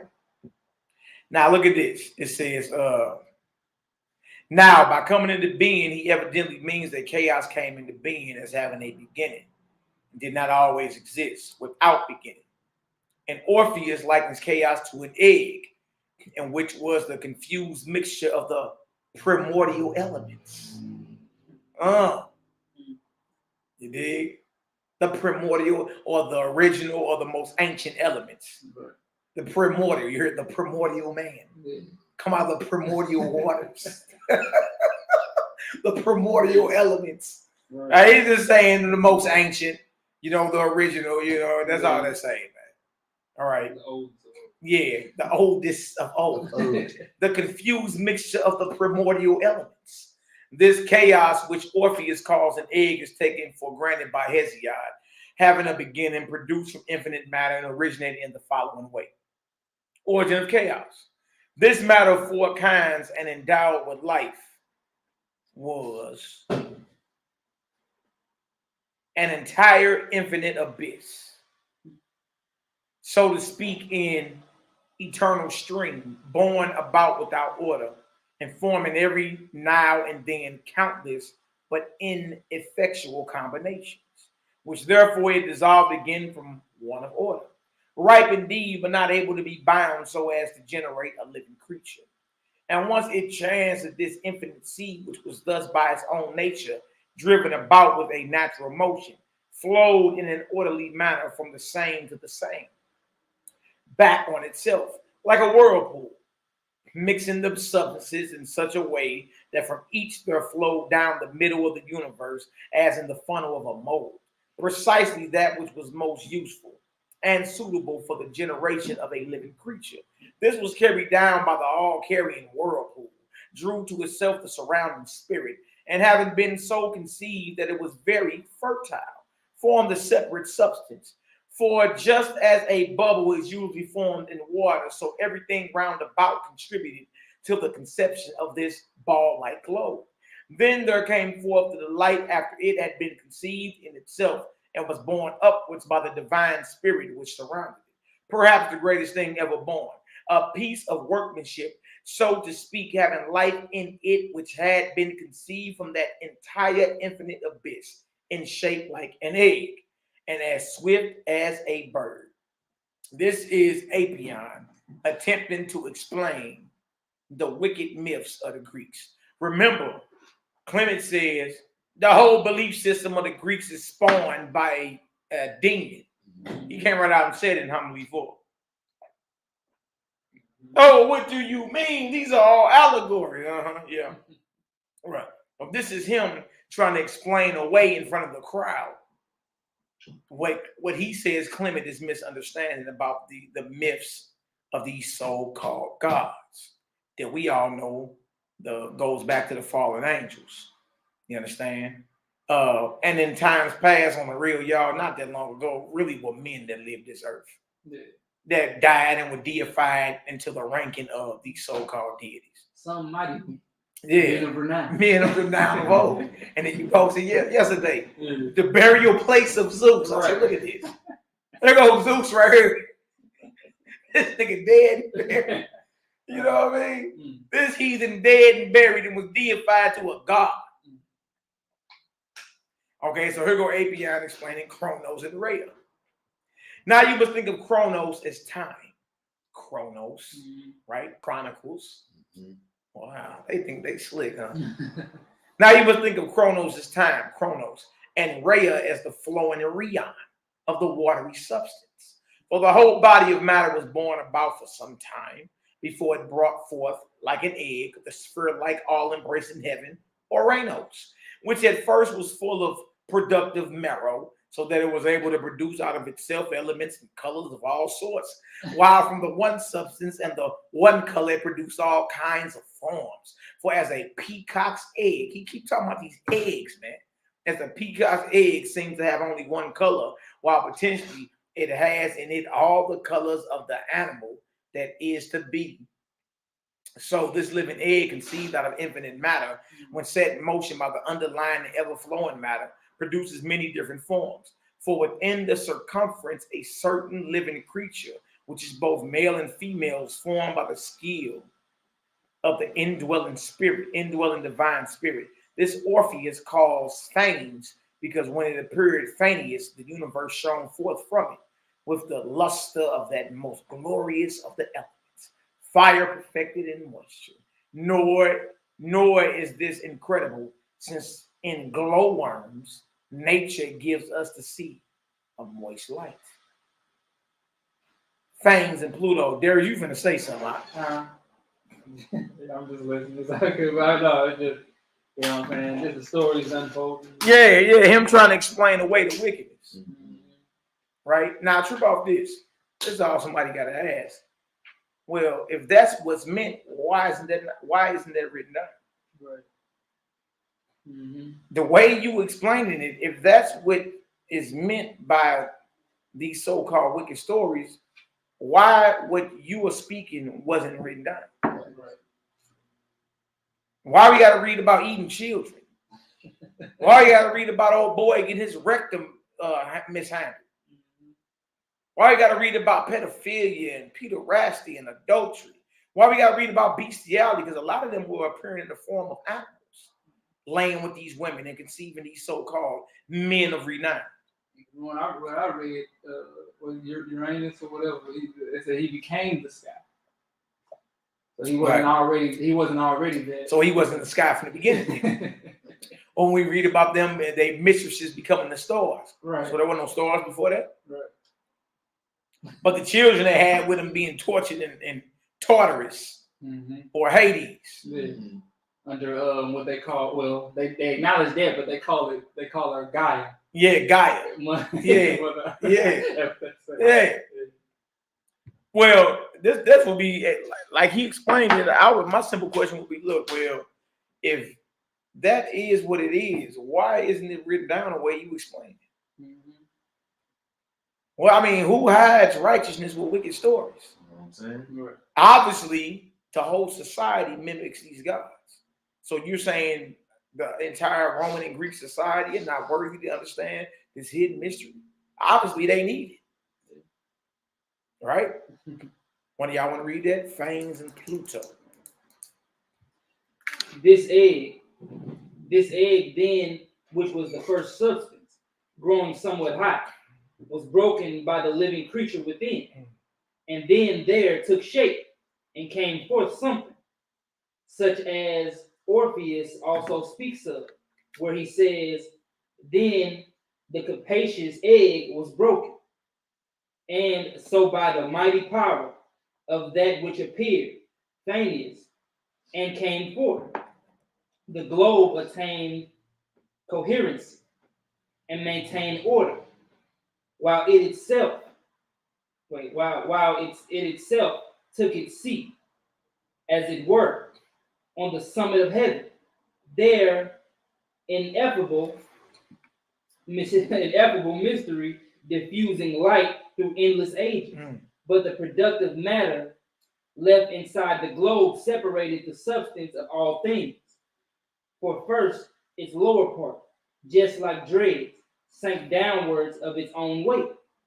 And this they call Pluto, from its gravity. From its gravity and weight. Plutonium. From its gravity and weight.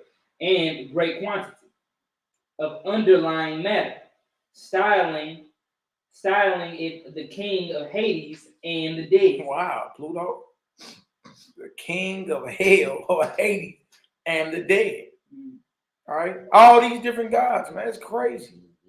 and it's infused into every fabric. It's deeply ingrained into your existence.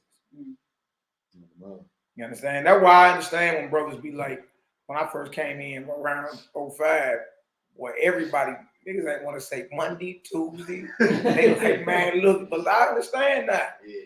I understand now. When you be like, hold on, you're calling on the gods of these heathens. You know what I mean? Hey, straight up, like it was a major push. Like you could, first day, you speak you some Hebrew, Yom Rishon, nigga. You know what I mean? Second day, you know what I mean? Because in every aspect of our society is deeply ingrained.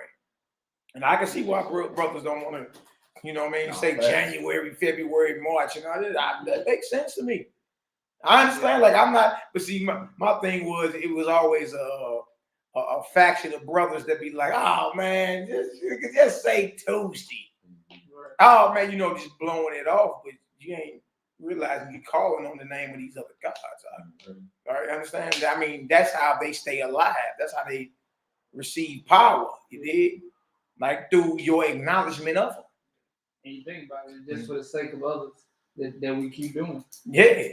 You know what I'm saying? Yeah. Just okay, since you won't understand what I'm doing, and if I do say it that type of way, you ain't gonna like it. Right. You know what I'm saying? You ain't gonna understand it, so I'm gonna just say what you like, you know what I'm saying? All right. Try to make it to peace, but it's even more confusion.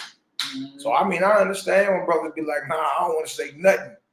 You understand? I ain't trying to say nothing. They got any type of persuasion of they so-called gods. Y'all, even when we came out of Babylon, we changed the names of our biblical months into Babylonian names. Right. The month of Sivan and Tammuz. You understand? That's the name of their gods. Nisan. No, that ain't a card. That's a god, player. You understand? So I understand that. I look back on it like, how could you even be mad at a brother to say, man, look, I'm not saying Friday no more, frigate day. I'm going to say Yom Shishi. You know what I mean? Day 6. How about that? Right. You did? I can't be mad at the brother. I ain't going to say Saturday no more. I'm going to say Shabbat, brother. You did? I can't be mad at no brothers like that. They don't want to, I'm going to say month 1, month 2, month 3. Now, I ain't going to acknowledge the planets, Pluto and Mars and all that. I mean, it ain't got nothing to do with me anyway. We can all get on one accord with that. Yeah. You understand? Like, hey, look, it makes sense to me. Like, hey, brother, I'm not mad at you. That makes sense. Hey, you know what I mean? I need to go ahead and get myself together too, you know, and make a conscious effort to stop calling on these so-called, you know what I mean, fallen ones, deities, devils, whatever you want to say. And then that can be considered as their lane. You know what I'm saying? That's their lane that they starting. You know what I'm saying? And that'll help. So when we all integrate certain things or whatever, y'all got that part and y'all can tell, okay, now we need to start doing this. Yeah. You know what I'm saying? So you can't disrupt their lane. Yeah, because men be acting like it's too hard. Yeah. You know what I mean, man? Too hard. And then, man, look, my one brother, Gideon, bless my brother. Y'all know Gideon. Gideon say, I'm about to go to the library and print out some papers. You know what I mean? I'm about to pass some paper around here so everybody can get on one accord. Say it with me. Sunday is day 1. You know what I mean? He like, these old niggas acting like it's too hard. He said, all right, we will pass some papers around here, you know what I mean, and take everybody back to Kenny Gordon till we get on one accord. That boy had me hollering. I said, boy, you crazy. You dig? So I understand anybody listening that, you know, that they get offended when you hear certain things. I understand. It makes sense. All right. Chapter 7. What we got? When then they say that this primordial substance, although most filthy and rough, was devoured by chronos, that is, time. This is to be understood in the physical sense as meaning that it sank downwards, and the water which flowed together after this first sediment and floated on the surface of the first substance they call Poseidon. So you mean he just wasn't no person walking around? All right. He ain't got no Triton. All right. All right. Controlling seas. Right. All right. And then what remained, the purest and noblest of all, for it was translucent fire they called Zeus. So these are elements, Right. substances. If you're listening to these cats explain themselves, they're gonna hang themselves. Mm-hmm. Also, Zeus and Poseidon ain't gods then. So you saying he water? He water, and he's pure fire. So they're not gods then, they're elements. The elements now. You worshiping the element. You worshiping the elements. They're not gods, they're elements, right? Okay. And the way you explaining this could have easily been explained instead of attributing wicked stories. Yeah. Why you just didn't explain it like this? And why you shouldn't come on out and say, no, they're not gods for real, they're elements. That's water and that's fire. It sounds to me like if they was doing that, you know what I'm saying, and calling these elements that, which they could have been, you know what I'm saying, calling these elements by these names, they probably gave these same names to people that died. You know what I'm saying? Like, okay, we're gonna put these attributes and where we worship these elements, we're gonna put this on this man right here. We're gonna deify him. Yeah. Anthropomorphisms. Right. That's what they called it. We're gonna deify him. All right. Watch this. Go ahead. Zeus, they call Zeus from its glowing nature. Now, since fire ascends, this was not swallowed and made to descend by time or chronos. But, as I said, the fiery substance, since it has life in it, and naturally ascends, flew right up into the air, which from its purity is very intelligent, by his own proper heat. Then Zeus, that is the glowing substance, draws up what is left in the underlying moisture, to wit, that very strong and divine spirit which they call Metis. Yeah, Metis or Metis was eating. Oh my God. Yeah, that's a whole bunch of time. Yeah, Metis, seed on lettuce. Huh? That's in that Egyptian Metis. Right. You understand? Sounds Ejaculate on some lettuce and ate it. The god Bess. So he's trying to explain this. You dig? Oh, this is all allegorical. It's got to do with the creation and time, chronos, and Poseidon being the primordial waters, and the fire that's left is so translucent. It's called Zeus. And you know, Metis was the divine spirit. Sound like these ain't gods at all. Sound like these are elements. Yeah. Based on how he's explaining. I can't wait to Clement rebut this cat though. Because he's talking to somebody that knows the whole system in and out. All right. Who we got next? Pallas and Hera. They said wife. Sister wife.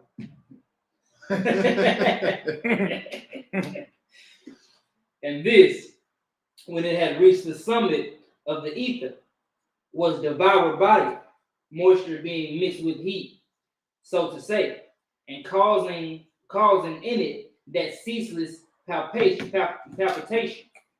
It begat intelligence. It wasn't here, which they call Pallas. From this palpitating. Right, got a palpitating heart. And this is artistic wisdom, by which the ethereal artificer, artificer, wrought out the whole world, and from all-pervading Zeus, that is, from this very high ether, air, extends all the way to our earth, and this they call Hera. Wherefore, because it has come below the ether, which is the pure substance, just as a woman as regards purity is inferior. When the two were compared to see which was the better, she was rightly regarded as the sister of Zeus, in respect of her origin from the same substance, but as his spouse. Wow. As being inferior like a wife. He's his sister and his wife, huh? Wow. All right, he trying his best to explain it away. You dig? But look, he digging his own grave. Yeah. You know, the brother, the Clement was trained up by Peter himself. You know, he about to bust his head. However he respond, it's about to be like he cut him in twain. And when somebody was not knowledgeable, they was probably taught to you know what I'm saying, when somebody start questioning guys like that, they probably taught to break it down like that, I'm pretty sure. Yeah. You know what I'm saying? Yeah, exactly. But that's why we got to know again how to defend the Messiah's teachings, right? That's why the Clementine so hard, the Nazarene, because it show you how to defend his teachings, regardless of what's left, whatever. This is what was taught. This is how we gonna rock. You know what I mean? And again, why would a heathen make this up? It goes against everything the heathen stands for. It's going against his gods and everything. But why would they make this up? You understand? Obviously, it was around, and the councils that was held decided this not to even be in the Bible. Right. Thanks. Artemis, let's get it. In Hera, we understand to be a happy tempering of the atmosphere, and therefore she is very fruitful. But Athena, as they call Pallas, was reckoned a virgin. Because on account of the intense heat, she could produce nothing. And in a similar fashion, Artemis is explained. I mean, they name like every big weapon that they make, they call it Artemis. Like a big weapon, big technological weapon or whatever, they always call it Artemis. Project Artemis, something like Project. Still honoring and paying homage to their God. For they take as the lowest depth of air. And so they called her a virgin because she could not bear anything on account of the extreme cold. And that trouble and drunken composition which arises from the upper and lower vapors, they called Dionysus as troubling the intellect. And the water under the earth, which is in nature indeed one, but which flows through all the paths of the earth, and is divided into many parts. They called Osiris. Called who? Osiris. Wow. I'm like, I saw the smile. I'm like, And look, that makes sense. It's just like, everything he's saying, it ties into both of them. Like what you just said when I said the Egyptian thing about the chaos and that ties into Greek too. Yeah. So their stories are alike. They just gave different names. Exactly. Exactly. It's the same thing. It's the same story. It all go back to Slick Willie himself. Them fallen ones. You understand? And a little bit of research to show you man and the animals are not the only species that ever been on this earth. Right. There are megalithic structures that still remain that man can't produce today. One of them is the Giza Pyramid. One of them is the Giza Pyramid, lined right up with certain constellations. You understand? I know Nick Rose want to believe the Israelites built that. No, they did not. No, they did not. Israelites did not build the Giza pyramids. The three major pyramids that they got. Whenever you think of Egypt, you see three pyramids side by side. Those were not built by Israelites. Those were not built by men. You understand? You got anomalies all around the earth. Man still cannot reproduce. All right, so we got to be real. You got stuff like crop circles. Where them come from? All right, you got giant bones being dug up out of the earth. His whole skull bigger than your body. Right? You got steps in Peru that obviously were not made for men because the step taller than the person. Who's walking up them? I was just talking to the real. We were talking about Nephilim and all that, and I was talking about that skull. It was a skull, and it was a bulldozer by it. The skull was bigger than the bulldozer. Yes. And many other things that they don't know how Stonehenge got there. All right, the Olmec statues down in South America and in the Caribbean and all that. You understand? A lot of times, y'all, this stuff is thousands of miles from water. All right, and then it's fashioned the way it's fashioned to where you can't even stick a razor blade through that. And man can't reproduce that today with the laser technology they have, with the cranes and everything that they have. You still can't reproduce that. That means man didn't have that. Man didn't produce that. You see what I'm saying? And it's megalithic structures like this all over this earth, is what I'm saying. And it's evidence, you dig? It's evidence all through. All you gotta do is just look at it. All right? All you gotta do is just look at it. No, man and the animals are not the only species that ever been on this earth. All right? It's just what it is. Yeah. No, I was just thinking about it was a video I was looking at, and it was this dude, and he real on the topic of the giants walking the earth and all that. So he just real studied on that. He was showing all type of videos. He was showing not videos. He was showing all the pictures of certain mountains, certain islands and stuff like that. And if you look at them from a bird's eye point of view, a lot of them look like straight faces. Yeah, like whole face. Yeah, I was showing some of them last night. Yeah. You know what I mean? That one picture was like a giant laying down on the side of a mountain like that. Night. Then you get in there seeing gospel peace and talk about it. Right. Giants laying down on the sides of mountains. I'm like, I seen one look like an elephant. yeah. Real talk. And these things just don't naturally occur. Yeah. Right. That's what they want you to know. Oh, that's just your mind playing tricks on you. Bro, after 2 times of seeing something, it's not a coincidence. Right. Let alone it's hundreds, y'all. It's hundreds of occurrences of these things. You see what I'm saying? So you just gotta call it what it is. Really? You gotta call it what it is. I will get out. I just start over with it. And the water under the earth, which is in nature indeed one, but which flows through all the paths of the earth and is divided into many parts. They called Osiris. Right. Now Osiris is the top god in Egypt. Right. You understand? What the cats gonna say? Well, the Greeks called him Osiris, right? Yeah. But his name is Asar. Isis is a set, and what's the boy name? The boy they had. The boy they had. Osiris, Isis, and whatever. And the boy name is Heru. There, yeah. You understand? But I forgot his Greek name. Whatever his Greek name is. But what people ain't understanding is it's the same story. They just rename it. All right?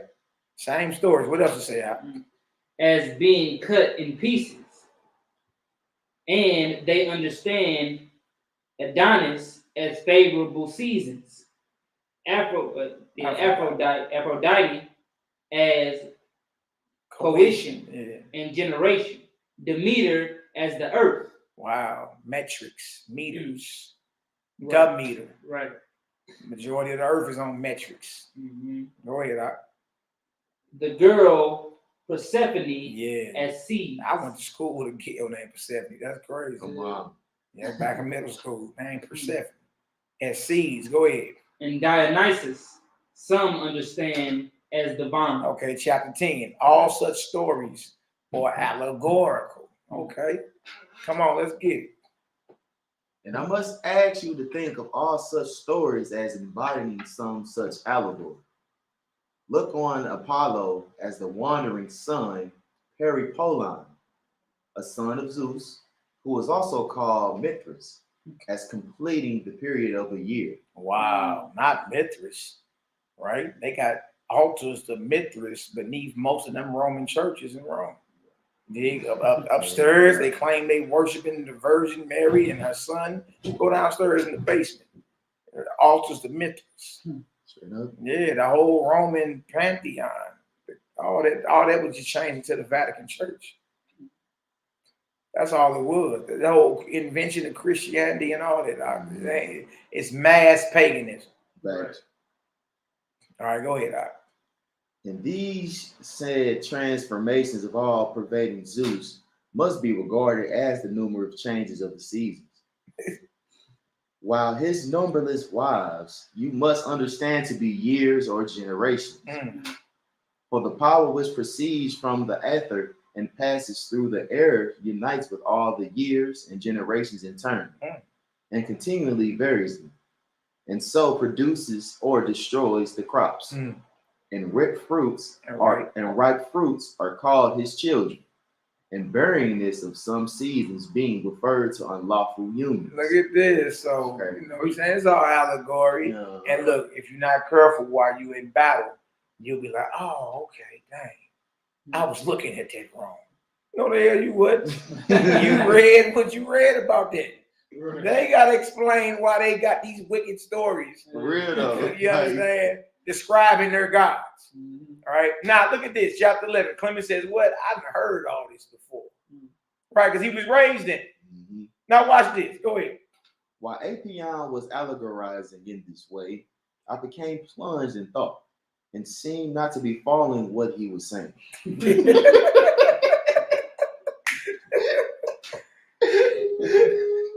So he interrupted his discourse and said to me, "If you do not follow what I am saying, why should I speak at all?" Because you can tell when somebody And he probably did looking at That's all you got. like, man, look. Okay, you on the clock now. Because y'all, the whole phrase you preaching to the choir, that's real. Like Apion, you're talking to a man that you know was raised in this. Yeah. Right. So the fact that he believes something else should have you like, man, hey, let me look into what you're saying. Because I know you know what I believe. Hell, Yeah. I'm cool with your daddy, boy. You know what I'm saying? Nigga, you was raised, you Roman nobility. Right. I know you know this. So he's preaching to the choir, and that's why Clement like, look, man, yawn. I haven't heard this before, Jack. I know where you're going. Right. I know exactly what you're gonna say. It's all allegory, right? Right. So here comes Apion getting mad. I shouldn't even be speaking it. But remember, it ain't just them two. There's a crowd. A lot of times when you banging for the faith, you gotta always keep in mind the people that's there, even though you didn't heard it before. Okay, whatever. All right. Now look at this. What do he say? And I answered, "Do not suppose that I do not understand what you say.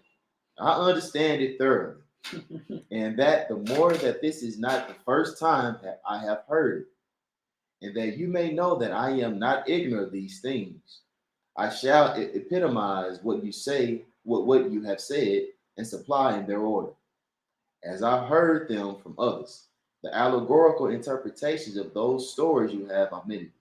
And Apion said, "Do so." So he's like, look, man, I know it so much I can run it down from A to Z.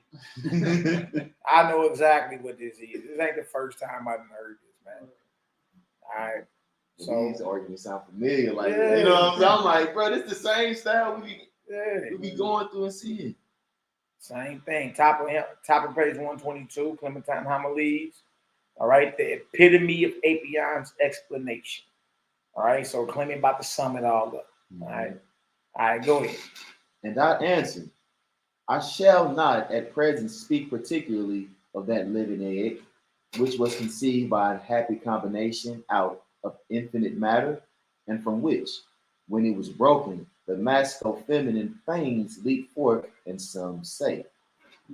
I say little about all that, up to the point when this broken globe obtained coherency, there being left in it some of its marrow-like matter, and shall briefly run over the description of what took place in it by the agencies of this matter, with all that followed. For from Chronos and Rhea were born, as you say, that is, by time and matter first Pluto, who represents the sentiment which settled down, and then Poseidon, the liquid substance in the middle, which floated over the heavier body below. And the third child, that is, Zeus, is the ether. The ether. The ether, and it's the highest of all. It was not devoured, but as it is a fairy power and naturally ascends, it flew up as with a bound to the very highest ether. Chapter 13. Chapter 13. So Clement just run it down like, man, look, I know what you're saying. Yeah. You ain't saying nothing that I don't know about. Okay. You trying to say the water is Poseidon, Zeus is the earth. You understand? Chronos is time. And I didn't heard this before, boy. You ain't. You understand? Like I'm not. Ooh, you know. Facts. Somebody else may be, you know, with their chin and their palms, like, ooh, this is. You dig? Clement like, man, look. Anyway, I know exactly what you're saying and where you're going and what you're trying to say. And you get, in truth, you got to explain it the way it's allegorical. Because deep down, you know them stories are evil. Yeah. They better be allegories. Yeah. You can't come on out like Fag Boy yesterday and say, Right. yeah, that's just what it is. Right. Right? If you have somewhat of a righteous bone in you, you're going to be like, yeah, that's allegorical. We got to cover. You know, we got to do some damage control. That's all allegorical. We're going to say this all got to do with creation. Rhea is the water. I mean, Rhea is this. Poseidon is the water. Kronos is time. Zeus is the earth. You understand? Escape clause. Yeah, we got to do some damage control real quick. Right. Because deep down, you got to go that hard to explain away what people are clearly reading. Deep down, you're admitting that's wrong, God. Then what we reading is off. Thanks. All right. Come on, now let's get it. Chronos, chapter 13, Chronos and Aphrodite. And the bonds of Chronos are the binding together of heaven and earth. As I have heard others allegorizing, and his mutilation is the separation and parting of the elements. For they all were severed and separated according to their respective natures, that each kind might be arranged by itself. And time no longer begets anything, but the things which have been begotten of it by a law of nature produce their successors.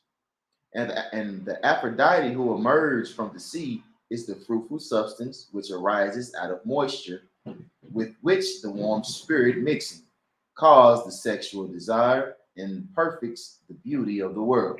Goddess of love and sex. The goddess. Peleus, Thetis, Prometheus, Achilles, and Polyxena. Dang. Who said that yesterday? They said y'all these sound like diseases. Yeah. You hear me? Like, They all sound like STDs. For girl. real, bro. Oh, no. And I got these. Yeah, got that Thetis.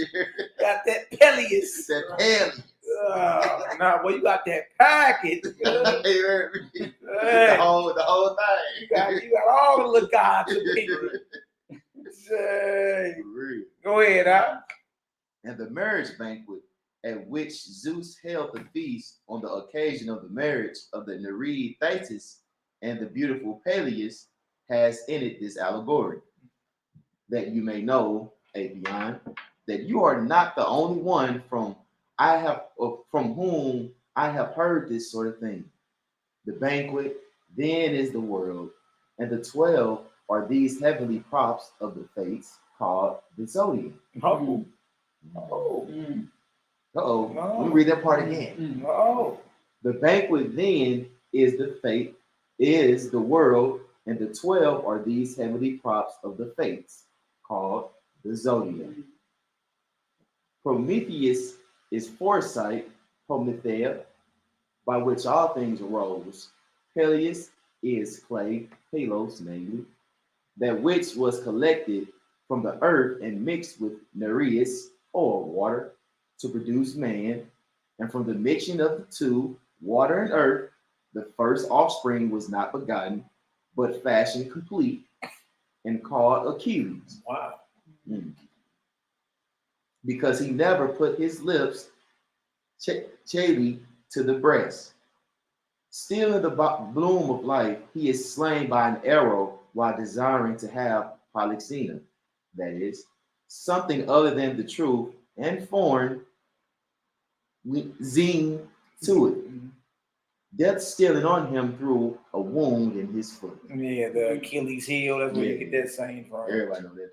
Yeah, that movie Troy, Brad Pitt played Achilles, but they got a series where Achilles is black and he gay as that thing. Straight sodomite. The judgment of Paris. Perry. Then Hera and Athena and Aphrodite and Eris and the apple and Hermes and the judgment and the shepherd have some such hidden meaning as the following. Hera is dignity. Athena, manliness. All right. Athena is manliness. Manliness. Wow. Athena is a woman. Wow. she is like what is it, like a art, what you call it, like the strategist of war. Like, she's like a strategist. Like Manliness. Manliness of boy. What else we got here, huh? Aphrodite, pleasure. Hermes, language, which interprets Hermeneutics.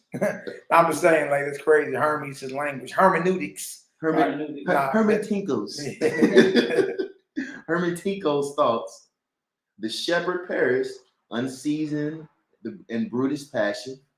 Now, if in the prime of life, reason, that shepherd of the soul is brutish, does not regard its own advantage, will have nothing to do with manliness and temperance, chooses only pleasure, and gives the prize to lust alone, bargaining that it is to receive in return from lust what may delay it.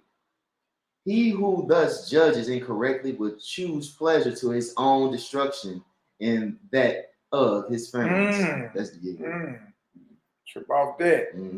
He said, will have nothing to do with manliness and temperance, chooses only pleasure, and gives the prize to lust alone, bargaining that it is to receive in return from lust what may delight it.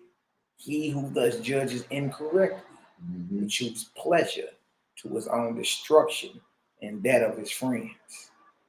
See, like, left up the man, and he gonna choose pleasure and desire every time. He sees no need to, to be disciplined, to be dedicated, right? To bring this bodily vessel under subjection, right? Every wind that blow through you, like, yeah, I'm on that. Right? But see, those gods allow that. Those guys allow that. Anything that skip across that plate, you can eat. They encourage it. Yeah, they encourage it. Look at this. Go ahead. And Eris is jealous spite, and the golden apples of the Herbicydes are perhaps riches, by which occasionally even temperate persons like Hera are seduced, and mainly ones like Athena are made jealous, so that they do things which do not become them, and the soul's beauty, like Aphrodite, is destroyed under the guise of refinement. To speak briefly, in all men riches provoke evil discord. Hercules. And he about to bust dude's head wide open shortly. You know it's coming. Cause he like, look, I know what you're saying. Like, you ain't saying that I don't know. Like, you on that?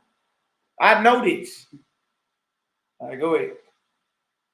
And Hercules, who slew the serpent, which led and guarded riches, is the true philosophical reason which, free from all wickedness, wanders all over the world, visiting the souls of men and chastising all it meets, namely men like fierce lions, or timid stag, or savage bull, or multiform hydras, and so with all the other fable labors of Hercules, they all have a hidden reference to moral valor. But these instances must suffice, for all our times would be insufficient if we were to go over each one. They are blameworthy who invented such stories. Absolutely. So now you know he got to come on outside with it now. Like, we can be all day talking about the breakdowns and what you think the allegorical and philosophical connection is to these wicked stories.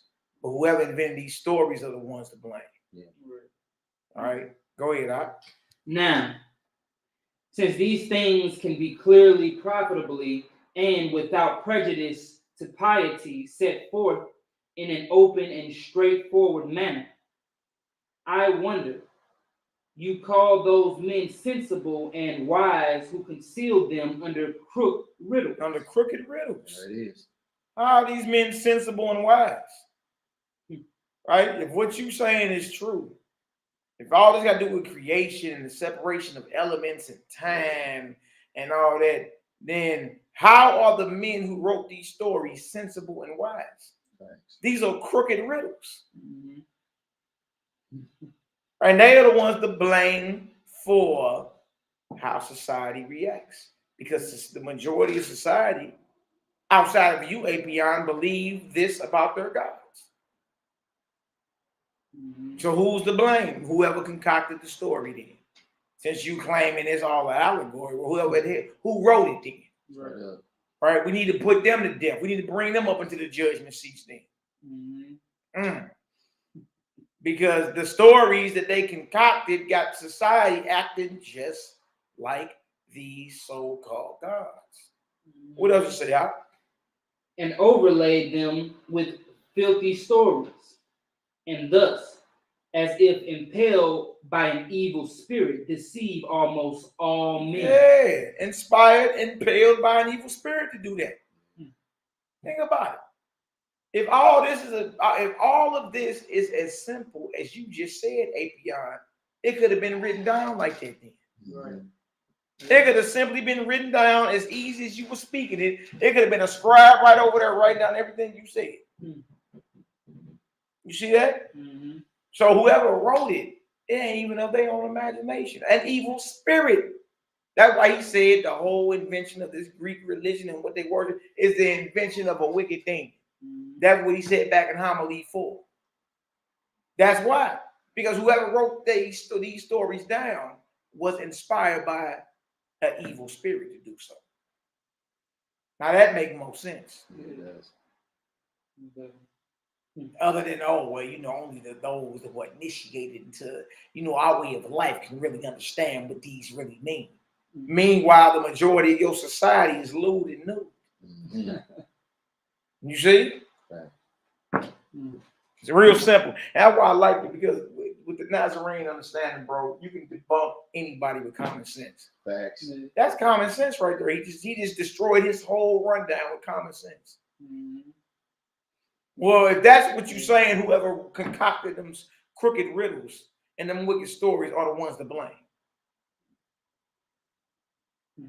Because the people are mimicking their gods. What else we got out? For either these things are not riddles, but real crimes of the gods, in which case they should not have been exposed to contempt, nor should their deeds have been set before men at all as models. Facts. If these are indeed the deeds of those gods, those deeds should have been covered up. They should have never been allowed. The public should have never been allowed to even read about it. You see why we don't ascribe wickedness to our God, our Creator? Because wickedness is ascribed to those heathen gods. Now, we dare not believe our God does evil, create evil. You saying he like one of these guys right here? In turn, you gonna do evil. Yeah. And when you start doing evil, you gonna say, well, ain't no free will. So if I'm doing evil, it's because God wanted me to. In essence, you're blaming your maker. See, no, our maker's blameless in everything. He blames. We ain't gonna blame him for nothing. All right, evil is a byproduct of free will. You decide to go against him. You understand? You decide to go against his divine order. That's what you get. See, they can blame their gods, because that's what's written down. Anything written down about our God, we choose not to believe. We choose to follow what Messiah. Messiah say, no, the father of lies is Satan. He was the murderer from the beginning. When he speak of lies, speak of his own. For he's the father of it. He put evil on Slick Willie, not his father. All right? That's why we can't roll with that and claim our God created evil and does evil. In essence, you're blaming him for the evil that happens. And every bit of evil that happened, you got to swallow that and say he did. Yeah. You see that? And thinking like that makes you an enemy of him, makes you an outcast from his kingdom. Straight up. Yep. No way. No way. No, we're going to make somebody mad with that. No way. Pissing off the right people. It's all good. It is. All right, what else to say, y'all? Or things falsely attributed to the gods were set forth in an allegory, and then Apion. They whom you call wise error, in that by concealing under unworthy stories things in themselves worthy, they laid men to sin. They laid men to sin. Yeah. and that not without dishonoring those whom they believe to be God. Yeah, you ain't even dishonoring these gods because you acting just like them. Huh. I mean, whoever concocted these stories, since you say it's all an allegory, they didn't led many to sin. Almost everybody. Because remember, when Rome and Greece was ruling, these were world powers. So their cultures were spread all over. Yes. Altars of their gods were all over. Rituals to them gods was all over. And so, you know, them stories was floating around. Like a mug. Whenever that passion of adultery jumped up in you, you could say, oh, yeah, because Zeus, you know, like, he came down in the form of an eagle and got with an old girl over there. You know what I mean? And his son was born. And, you know, I'm feeling like, you know, I'm feeling froggy. So, you know what I mean? Instead of you coming against that unclean spirit and saying, nah, no, you unclean spirits, you worthy of the pit of hell. That's right. Then I don't know if Clement gonna mention that, but like Zeus and all of them, they was turning into animals and doing something with the animals. So bestiality is okay too. Sicko. You dig? And you got the nerve to call this an allegory.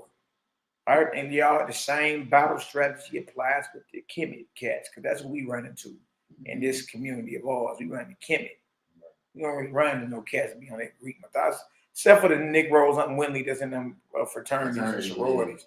They unwittingly know them. Them Kemet niggas know about they little gods. Hey, it's Heru. It's a Sar. It's a Set. It's Heru.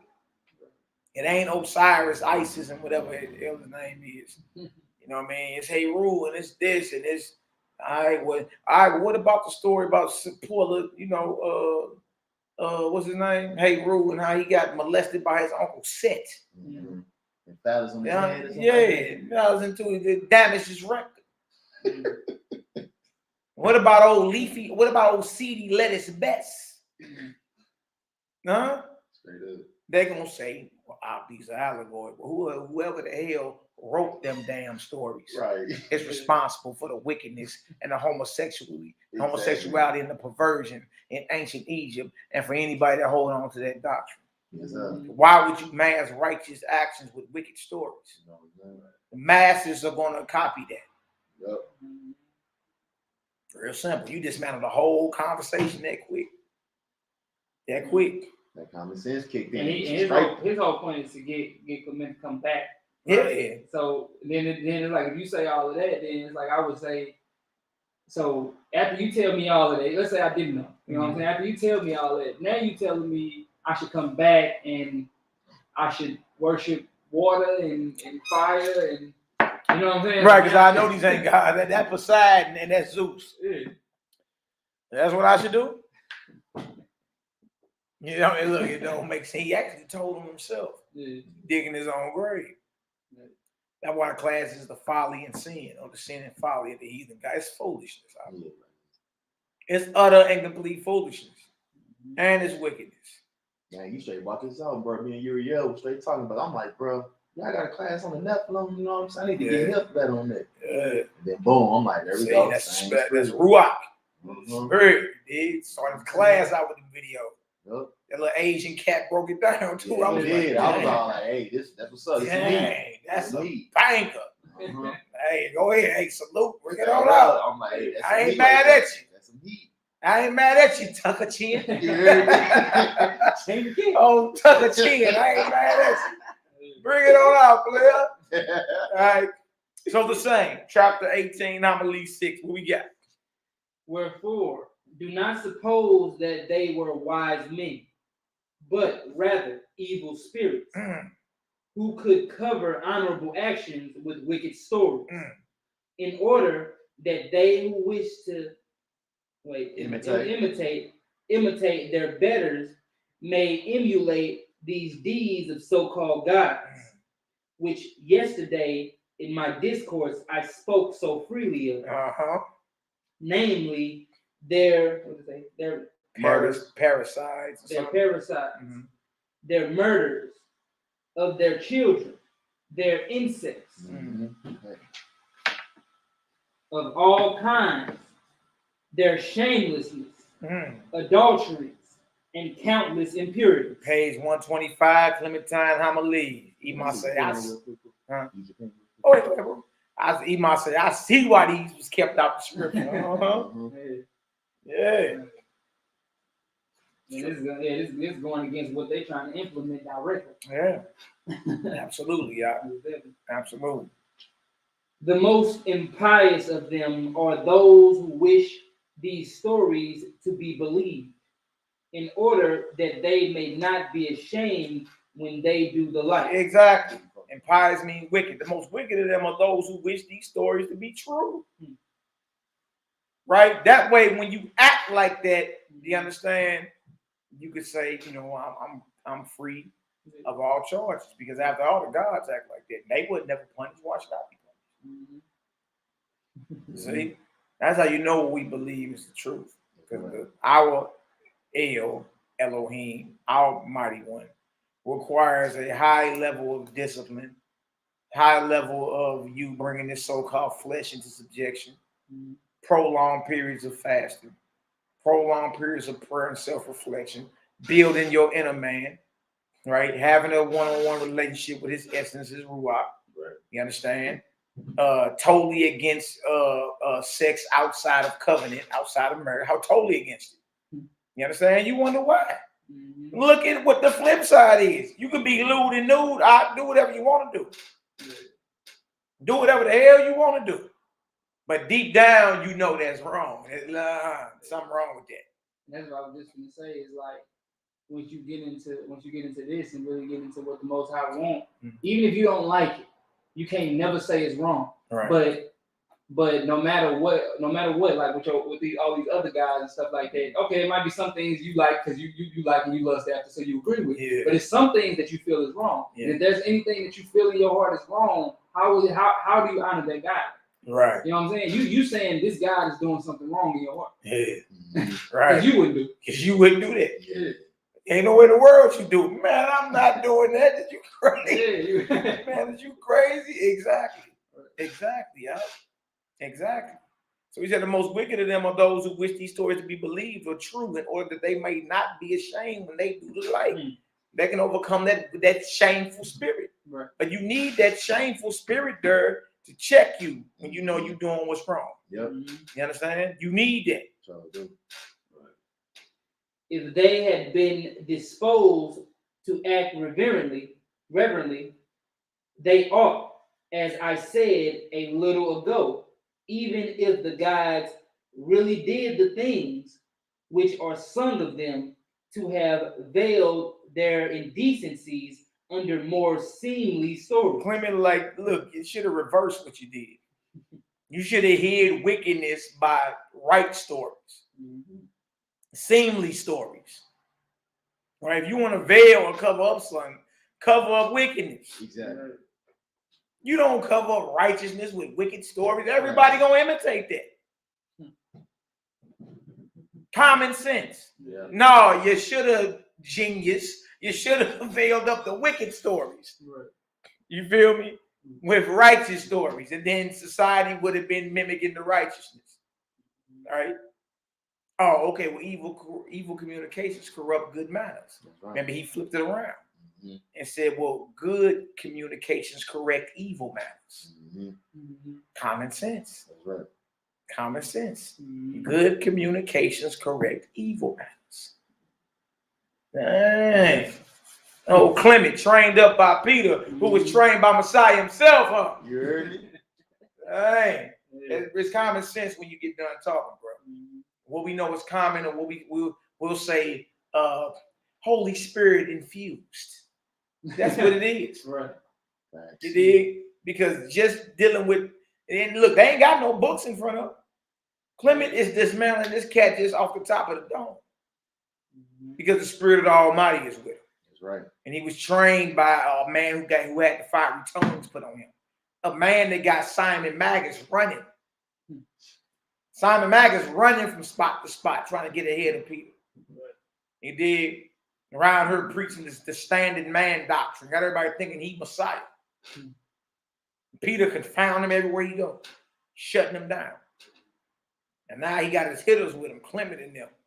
He like, y'all going out first. I'll be out there next week. Right. Got his hitters with him. You know what I mean? And his hitter, Clement, is totally destroying. Wow. Nazarene faith, what it is, real say simplicity and destroy all that, you know, red fish, blue fish, you know, Poseidon is water and Zeus is the earth, and so is fire, hey, whatever. You know, whatever you talking.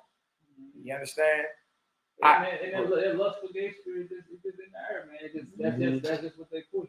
I not too long ago, the real city video, and the dude he say, so yeah, there was Christ and Lazarus. You remember Lazarus? You know what I'm saying? He said, and he was telling Lazarus, come out.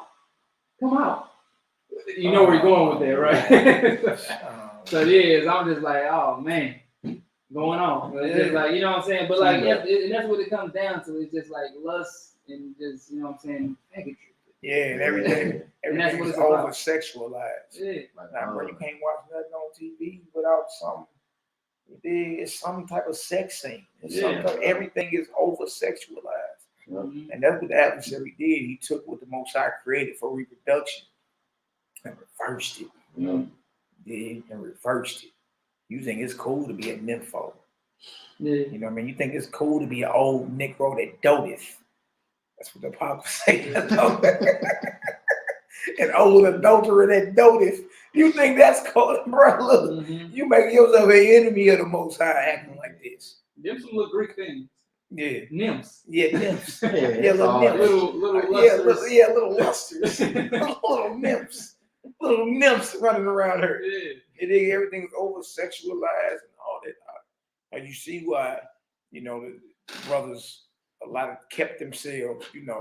Yeah. Not saying, of course, you got wives and all that. You got to do benevolence, of course. Yeah. You dig? But, bruh, you ain't supposed to be out here just under the whim of a nymph. Yeah. Just, you know, hey, baby, can I have my scrotum so I can go to play some basketball? Oh, man, look.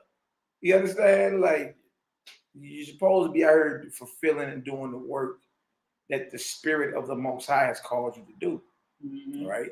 Like, you ain't even reached perfection. Here you go, just every pleasure and every desire. That's what the Greeks, the Romans, the Egyptians, the Babylonians, the Samaritans, the fallen angels, that's what they all push.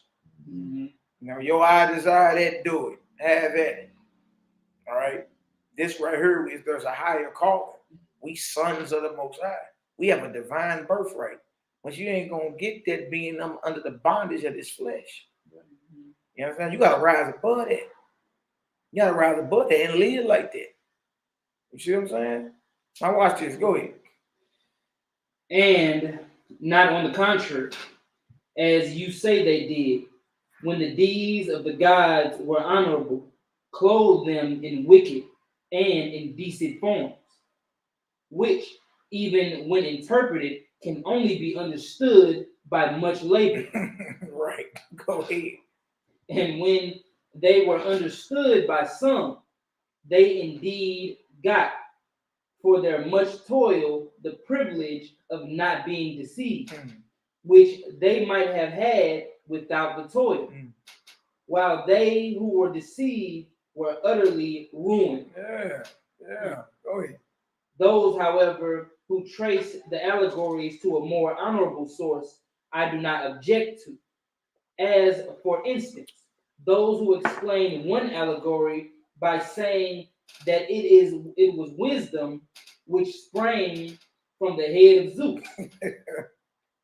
On the whole, it seems to me more probable that wicked men, robbing the gods of their honor, ventured to promulgate these insulting stories. Like, look, man, I think it's wicked men. You know what I mean? Inspired by demons that promulgated these insulting stories. All right. So what he about to get into now is like your little breakdown of the allegories. They not consider. None of these allegories are consistent. I mean, all you gotta do is slow him down and examine his breakdown, and you're gonna see his holes everywhere. Slow him down. Also, over here you said Zeus was the earth, right? Over here you saying wisdom came out of his skull. Came out his head. You know what I mean? All you gotta do is slow him down. Slow him down and back him into a corner. Let's examine this. Yeah, let's examine this. We gotta be critical of this. So none of these allegories are consistent, which means they're not allegories. You understand? Which means no, your gods that you worship and deify, you understand? These so-called gods are wicked. And this whole system is the invention of a so-called demon. You understand? And the more people that reverence and revere these deities, these gods, whatever spiritual system you're talking about, you understand? They mimic them. And the more they mimic them, the more morally corrupt society becomes. Look at the fruity birds. What righteousness? What righteousness that comes from any of these spiritual systems? None. None of these allegories are consistent. What does it say out? None of nor do we find the poetical allegory about any of the gods consistent with itself. To go no further than the fashion of the universe, the poets now say that nature was the first cause of the whole creation, now that it was mind. Nature was the first cause of the whole creation, now that it was mind. M-I-N-D. Go ahead. For say they, the first moving and mixing of the elements came from nature, but it was the foresight of mind which arranged them in order. Even when they assert that it was nature which fashioned the universe, being unable absolutely to demonstrate this on account of the traces of design in the work, they inweave the foresight of mind. Oh, they added that on there. They inweave this. Because they can't absolutely demonstrate this on account of the traces of design in the work. See, you slow him down and bag him on down. Now you got to inweave, you got to start adding stuff. Oh, now that's a foresight of mind. There's nature, but the mind had foresight first. You don't say. All right, go ahead, out. Foresight of mind in such a way that they are able to entrap even the wisest. But we say to them, if the world arose from self-moved nature, how did it ever take proportion in shape, which cannot come but from a superintending wisdom, and can be comprehended only by knowledge, which alone can trace such things? Right. So if the world arose from self-moved nature, like you're saying, right? How did the world ever take its proportion and shape? How did it take its form? How did the seasons and all they get involved in this? You know, what about the hemispheres and the jet streams? You know what I'm saying? I mean, there's a lot you got to bring into this creation now. You just want to talk about nature. Exactly. You just can't just downplay just because. Yeah. So when you ask the right questions, now they got to start adding stuff. There's nature, but by the mind. I got to interweave whose mind? I thought the wisdom came from his head. Yeah. Who's Zeus? So Zeus mind, right? Zeus and got a Louisville slugger to the chrome, to the head. Boy, that's when wisdom leaked out into the atmosphere. So who hit Zeus with a bat? Yeah. And before it was just only in his head. So it wasn't no wisdom before that. Wasn't no mind before that. So how was things being created? How was things being created? You know what I'm saying? Right. It had to be around, bro. I mean, Zeus wasn't the first one. He had a father and siblings, did he? So none of them knew wisdom. Yeah, you gotta say that. All right, what else we got? Killing yourself. If on the other hand, it was by wisdom that all things subsist and maintain order, how can it be that those things are crossed from self-moved chance? These gods, look at this. These gods were really wicked magicians. Hey, let me coming on out with it. That's what I'm talking about. Take your hardline stance. Call it for what it is. Then those who chose to make dishonorable allegories of divine things, as for instance, that Metis was devoured by Zeus, have fallen into a dilemma because they did not see that they who in these stories about the gods indirectly taught physics denied the very existence of the gods, resolving all kinds of gods into more allegorical, mere allegorical representation of the various substances of the universe. Yeah, see, now you're in a dilemma. You trapped yourself. You see that? Those who chose to make dishonorable allegories of divine things. And he brings up who? Zeus, that Metis was devoured by Zeus. Metis is his daughter. Zeus ate her. He said, you just put yourself in a trick bag, a dilemma. Because they did not see that they, who in these stories about the gods indirectly taught physics, denied the very existence of the gods. And what we were talking about earlier. These gods are elements. What you talking about? Actually, all of it really sound like the Big Bang Theory. Yeah. I was just gonna say that. Bring it out. Yeah, because it's like if you get it, and I done had some talks with some people. Most of them, you know what I'm saying, they say the same thing with what's written down. It's like that chaos that they're talking about is really, if they explain it as dark waters, but then they say it's nothing. So everything basically came from nothing. You know what I'm saying? And that's the theory of the Big Bang. You know what I'm saying? Everything comes from nothing. So it's just like it sounds right for them to implement that in science, because that's the same thing that's being said in the background of Egyptology and in the background of the Greek culture. Yeah. You know what I'm saying? Everything comes from nothing, or what they call chaos. Yeah. You know what I'm saying? But then you gotta explain divine intelligence. You feel me? Obviously, there's an architect of everything, a designer, an artificer of what we call this earth, this world, this universe. Other than that, you gotta show something blowing up. You understand? And then forming. And obviously, divine things are being formed. You know what I mean? Divine mathematics is at play here. I mean, things are proportioned. Days are fixed. Seasons are fixed. You understand? Like man ain't come out like Quasimodo, the Hunchback of Notre Dame.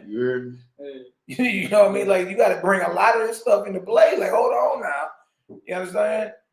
Whatever this bang is, or chaos, or nothing you're talking about, there has to be a divine source of intelligence. There has to be a designer. Somebody had to bring the blueprint out. Has to be an eternal. Exactly. Someone that was there. Exactly.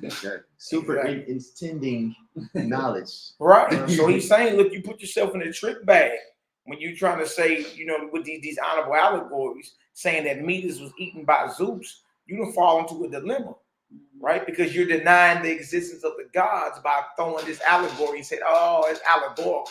It got to do with physics. It got to do with, you understand, the elements, water, fire, earth. Oh, with that, you're denying the gods, though. Straight up. You see that? By reducing this allegory, or reducing this stories we reading into allegorical form, by doing that, you deny the very gods you claim you worship. So because in the allegory, you're explaining these things in physics, in science, in elements. Saying, oh, that's allegorical for the seasons and the water, and the primordial waters, and the fire, and the earth, the ether. That's what he's saying, the ether, the earth, the water, the fire. Well, dummy, you just denied the existence of your gods.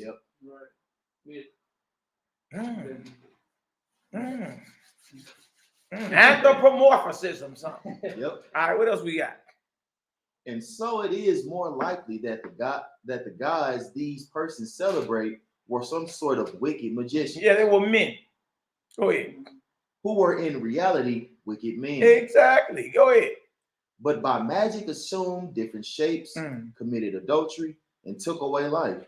And thus to the men of old who did not understand magic seemed to be gods by the things they did.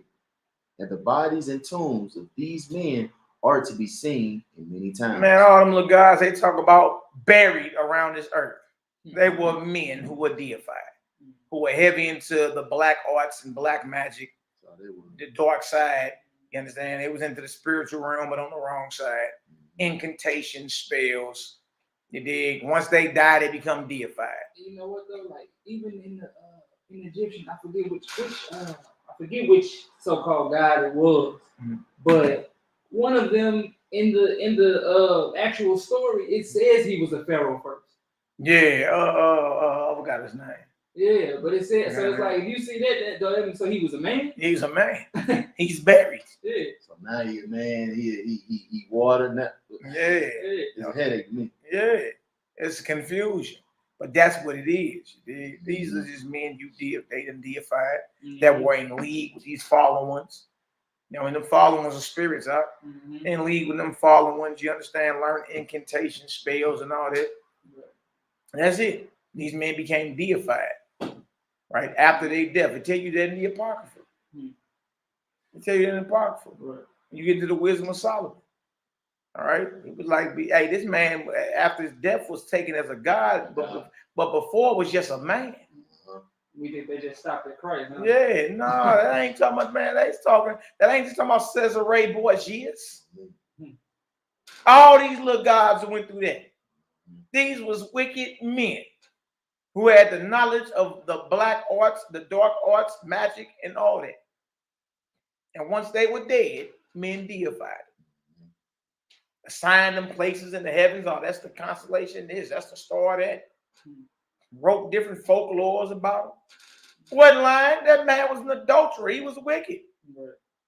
He was in the pederasty and pedophilia and bestiality. You see? And here you go trying to explain it away. Nah, play. You can't explain that away. Because in your allegory, when you bring an allegorical story to it, you're explaining away the existence of your gods by doing that. These was wicked men that was heavy in the magic. Yep. And they tombs are still in this earth. You put that up, the tomb of Zeus. Oh, yeah. That was right on time in the chat. It said, the burial place of Zeus. I say, wow. There it is. All right, what we got? Their graves are still to be seen.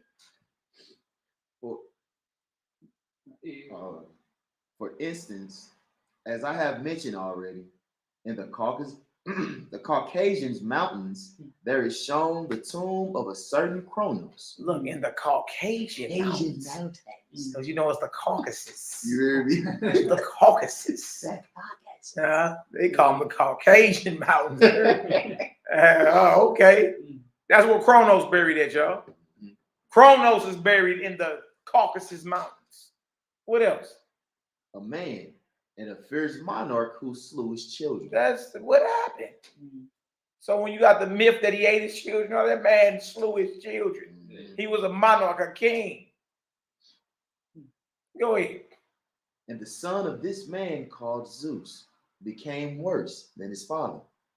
And having by the power of magic been declared ruler of the universe, he committed many adulteries and inflicted punishment on his fathers and uncles, and so died. So Zeus died? So Zeus was a man. Did worse than his father. He's in the kingdom tripping, You heard me? Dang. All right. And so died. Go ahead. And the Cretans showed his tomb. Oh, so Zeus buried in Crete. Man, look, I ain't even know these jokers was men. I ain't even know that at first. Crazy, man. I mean, I understood their connection to the fallen ones and all that. Yeah. But these jokers is men that live this earth. I understood that they so-called children, like the demigods or whatever. I felt like they were men and Nephilim. You know what I'm saying? But yeah, I didn't try that. Dang, these jokers buried in the earth. Yeah, that's crazy. And then Darius said that through the chat yesterday, the burial place of Zeus. I say, wow, good night. There it is. That proved that homilies is very accurate. Ain't nobody talking about the burial place of the gods. You know what I'm saying? And the funny thing is, they ain't even hiding it too hard. We just ain't looking for it. Yeah, You know what I'm saying? That's all that is.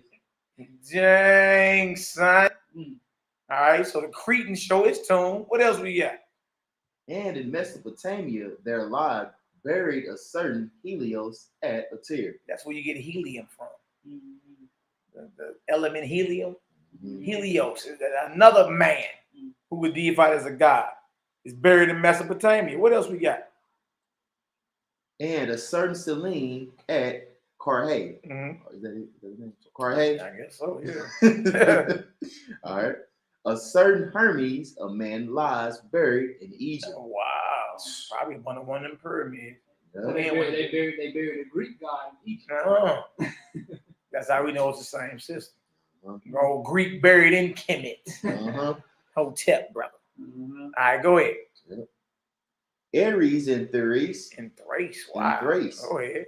Aphrodite in Cyprus. Wow. Asclepius. And Scalpius. His Scalpius. Boy, got his scalp peeled, man. Oh, it's Scalpius. It's Scalpius. Where he at? In Epidaurus. Wow. And the tombs of many other such persons are to be seen. Man, these was men that was heavy in the magic. That was wicked as all hell and was just deified. That's it. That's it. They was in cahoots with them fallen ones. Tapped into the wrong spirits. And was performing all type of magic and witchcraft in front of the people. And the people, being superstitious, took them as gods. Their actions were written down, truthfully. You understand? And men began to copy it. It's only later when people was like, hey, hold on. Your gods is doing what? Oh, them allegories. Them all, they try to get ahead of it. Nah, Jack. Nah, them is men y'all done deified. Who was wicked? Yeah, they was wicked. The contemporaries, therefore, did not look on them as gods. Meaning the people that lived with them. The people that knew them. Boy, that's a Leroy. Oh, that boy over there practicing that dark magic. That's Leroy. That's Leroy. That's little Leroy. You know about Leroy be stealing everybody's bike ride? I'm paying no mind. You mean to tell me Leroy became a god after he was dead, man? Dang, dog. All right, so they people that knew them didn't look on them as gods. This only accomplishes or happens years later, man. All right, go ahead. Thus, to the right thinking men, it is clear that they were admitted to be mortals. And their contemporaries, knowing that they were mortal. When they died, they paid them no more heed. They ain't paid them no more heed. Boy, Leroy dead. Boy, don't that boy have to steal all them bikes? Breaking in them houses? Just like I forgot what his name was. He was a king somewhere. And he used to it sound like his name sound like Dracula. I know that. But he was a king and he used to drink the blood of his enemies. Yeah. And he had a real bad skin condition. He had a real bad skin condition, so he couldn't bear the sun. You know what I'm saying? And then the stories of vampires and Dracula came out of there. And he was this big, scary dude. Yeah. You know. Straight crazy. Yeah, he's supposed to be like a vampire guy. Yeah. You know. Yeah, it was same thing happened here. Yeah. Man, that's Leroy. That Leroy with that dermatitis. Right. Badass skin. Nigga can't be in the sun.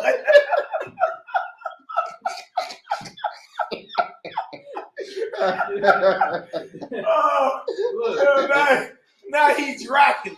Yeah, he's Dracula. Man, look. Now our class is the folly and sin of these heathen gods, bro. For real. Yeah, dermatitis. Who was worshipped. You heard me? I won't be near him, y'all. The swelling of the skin. You heard me? We got dropsies around here, man. What is going on here?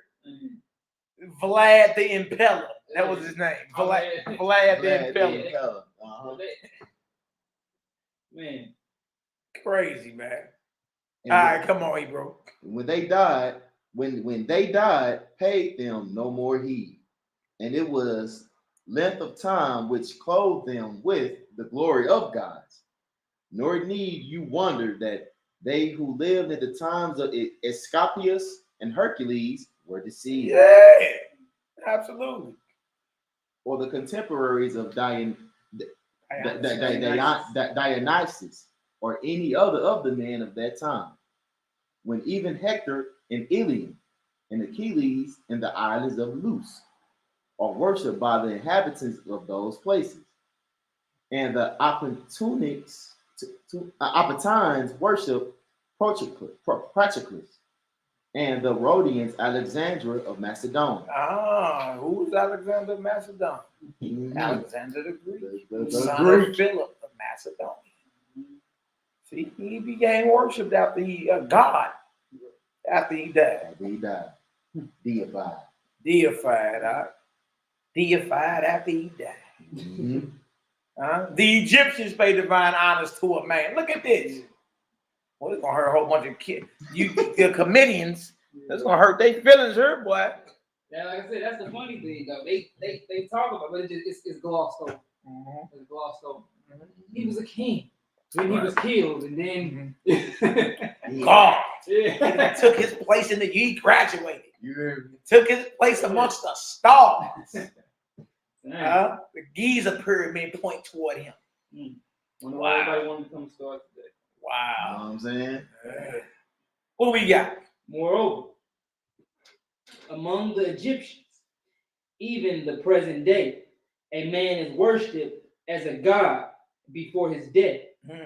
And this truly is a small impiety, that the Egyptians give divine honors to a man in his lifetime. But what is of all things most absurd is that they worship birds and creeping things, bugs, and all kinds of beasts. For the mass of men neither think nor do anything with discretion. No discretion. No spiritual discernment. They worshiping bugs, cockroaches, all of it. Good Lord. Little bill things on the mummy. Yeah.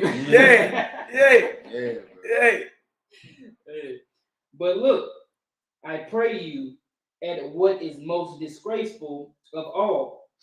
He who is with them, the father of gods and men, is said by them to have had intercourse with Leda.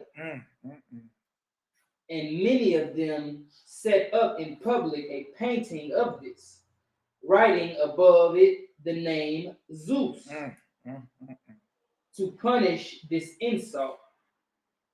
I could wish that they would paint their own present king in such base embraces as they have dared to do with Zeus, and set it up in public, that from the anger of a temporary monarch and him a mortal, they might learn to render honor where it is due.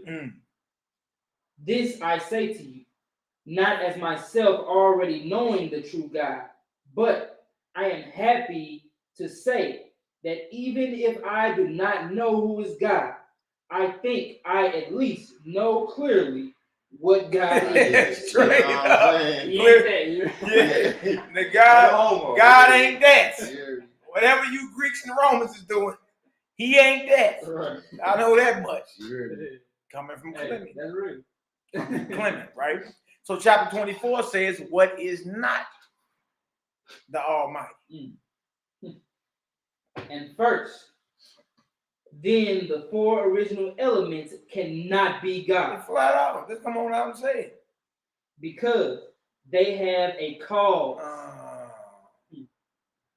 Go ahead. Nor can that mixing be God. Come on. Nor that compounding.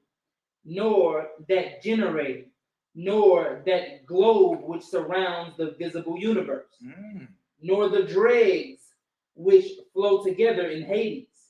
Nor the water which floats over them, nor the fiery substance, nor the air which extends from it to our earth. For the four elements, if they lay outside one another, could not have been mixed together so as to generate animal life without some great artificer. Right. Still gotta be an artist. Somebody still gotta be a divine intellect to put everything together so divinely and perfectly, don't? Yeah, that's true. Like, so that's just to say, well, if you know what I'm saying, if I find some way to put some water and some fire and some so and so, and I just let it sit there, eventually it's gonna become something. That's what they were saying, Yeah. right? Or just take it to something like, okay, paint. Say I got my red paint, my blue paint, my yellow paint, my white paint. Right? But they're saying through their logic, the red, blue, yellow, and white paint is God. Mm-hmm. You understand? But it take an artist to grab that paintbrush, dip it in them colors, mix the colors, and do what to the canvas? Right. Paint the canvas. Right. See, under their logic, you understand them explaining the stories of their gods in allegory, they reduced it to what? They reduced them down to elements. Mm-hmm. Well, the elements can't be God. No other mixing of them, nor the compound of them. There has to be someone there as the artist. Yep. Someone has to be the creator that's going to use these elements to construct such a perfect universe, a perfect creation. Made for life. Yeah. Superintending wisdom. So with them, they're saying the paint is God. But the paint ain't getting up off that palette onto that canvas without an artist. Common sense, huh? Yes, sir. Common sense destroy it all, huh? They're common. Yeah. Go ahead, Doc. What we got?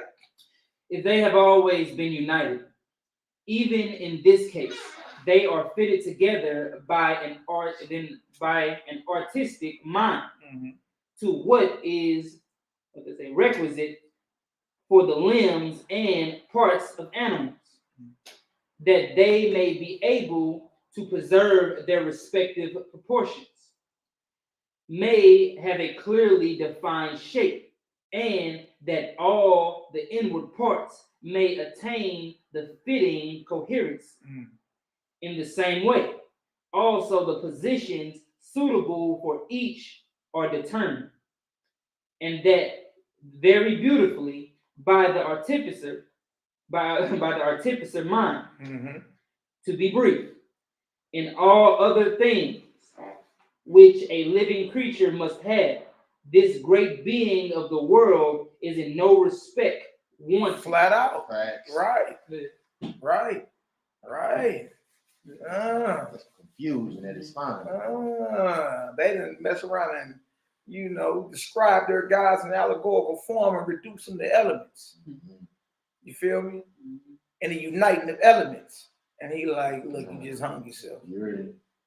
For one, you've been covering righteous stories according to you with wicked stories, or righteous deeds with wicked fables. Right? Whoever wrote it had to be under the inspiration of a demon. Yeah. Two, you reduce through these allegories, you reduce your gods to elements. Water, sun, earth. You understand? And call them the God or the Most High. Well, them by themselves can't be. It's impossible. You understand? Because they still need an artificer. They need an artist. They need a divine mind that's going to properly mix them and properly apply them to create such a divine creation. They destroy themselves. Right? So the universe is the product of the mind. Chapter 25. Look at that. We get deeper. And look, y'all, this is Peter's understudy breaking this off. This ain't even K-Pop. He finally arrives the next chapter. All right? This is Clement breaking it off. Right. You feel me? Who was trained by Peter, who was trained by Messiah. You understand? And what he bringing out totally destroys the very system and society that he was brought up in. Right. And again, he wasn't even no common Roman. He was related to the Caesars. You see what I'm saying? So it don't benefit him nothing at all on a worldly level to, to leave all that prestige and all that money and all that power.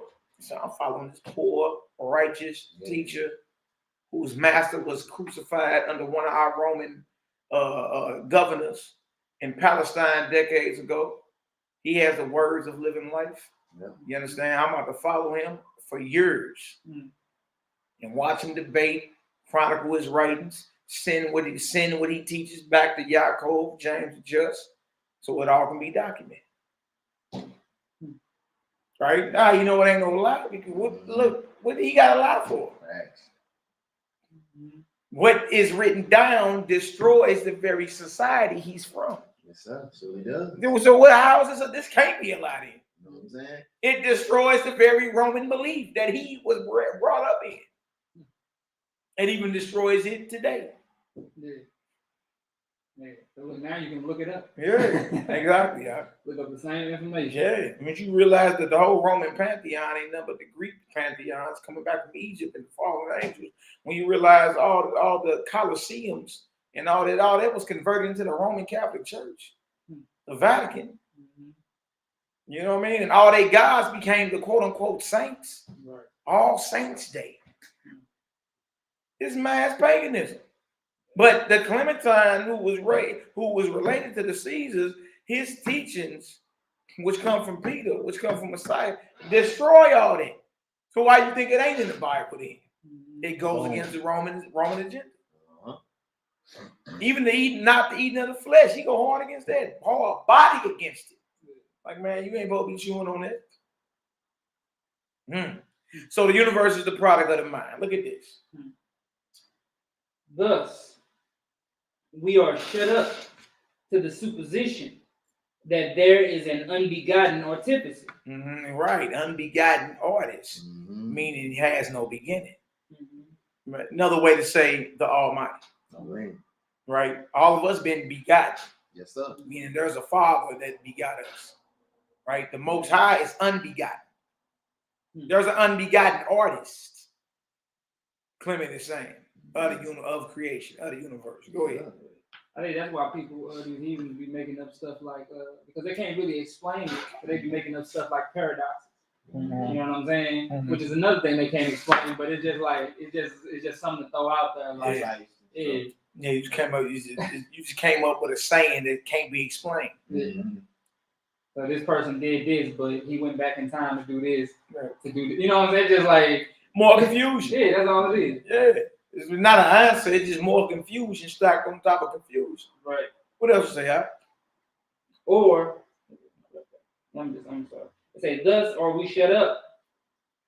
We are shut up to the supposition that there is an unbegotten artificer who brought the elements together if they were separate, or if they were together, artistically blended them so as to generate life, and perfected from all one work. For it cannot be that a work which is completely wise can be made without a mind which is greater than it. Makes sense. Makes sense, don't it? A work that is completely wise can be made without a mind which is greater than it. It cannot be. Straight up. It has to be a mind. It has to be an artist. It has to be someone behind the work. If creation is a work, in which it is, then somebody worked it. Somebody created it. Go ahead, Al.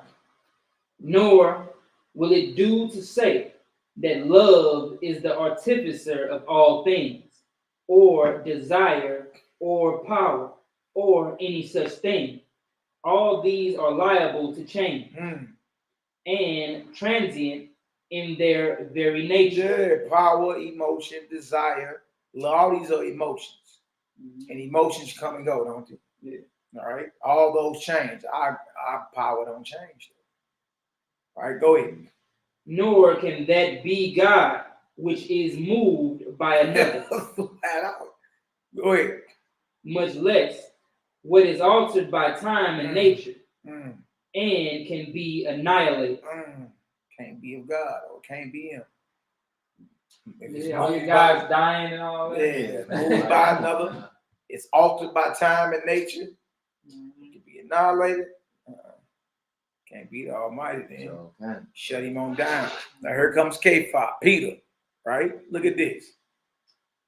While I was saying these things to Apion, Peter drew near from Caesarea And in Tyre, the people were flocking together, hurrying to meet him and unite in an expression of gratification at his visit. And Apion withdrew. Out of her. He said, yeah, I'm gone. Yeah. And accompanied Anubian and Athenodorus only. But the rest of us hurried to meet Peter, and I was the first to greet him at the gate, and I led him towards the inn. When we arrived, we dismissed the people, and when he deigned to ask what had taken place, I concealed nothing, but told him of Simon's slanders and the monstrous shapes he had taken, and all the diseases he had sent after the sacrificial feast. And all that flesh they was eating was what Hebrews claim today is lawful. Mm-hmm. Slaying an ox, he wasn't even slaying no pig. See, table fellowship is important. We got to be very careful who we share our table with. You understand? That's just what it is. And through that, they was just table fellowship, and through that, they brought themselves in bondage willingly to these so-called devils. All right, what else you say? And that if the sick persons were still there, and that what does it say? And that some of the sick persons were still there in Tyre, while others had gone with Simon to Sidon, just as I arrived, hoping to be cured by him, but that I had heard that none of them had been cured by him. Yeah, I bet. Yeah, of course not. Mm-hmm. Of course not. He ain't got the authority. Yeah. He there to make you sick, not heal you. Mm-hmm. Go ahead. Another thing, they probably not only do we know that it also grows little worms and stuff, because the demons grows in the flesh, but I mean they probably more likely, just like the wicked magicians of old, purposely putting the worms in the flesh, just to throw it out on the market. Yeah. I also told Peter of the controversy I had with Apion, and he, from his love to me and desiring to encourage me, praised and blessed me. Then, having supped, he betook himself to the rest. The fatigues of his journey rendered so necessary. All right, so that right there, y'all, that's the end of Homilies 6, I believe it is.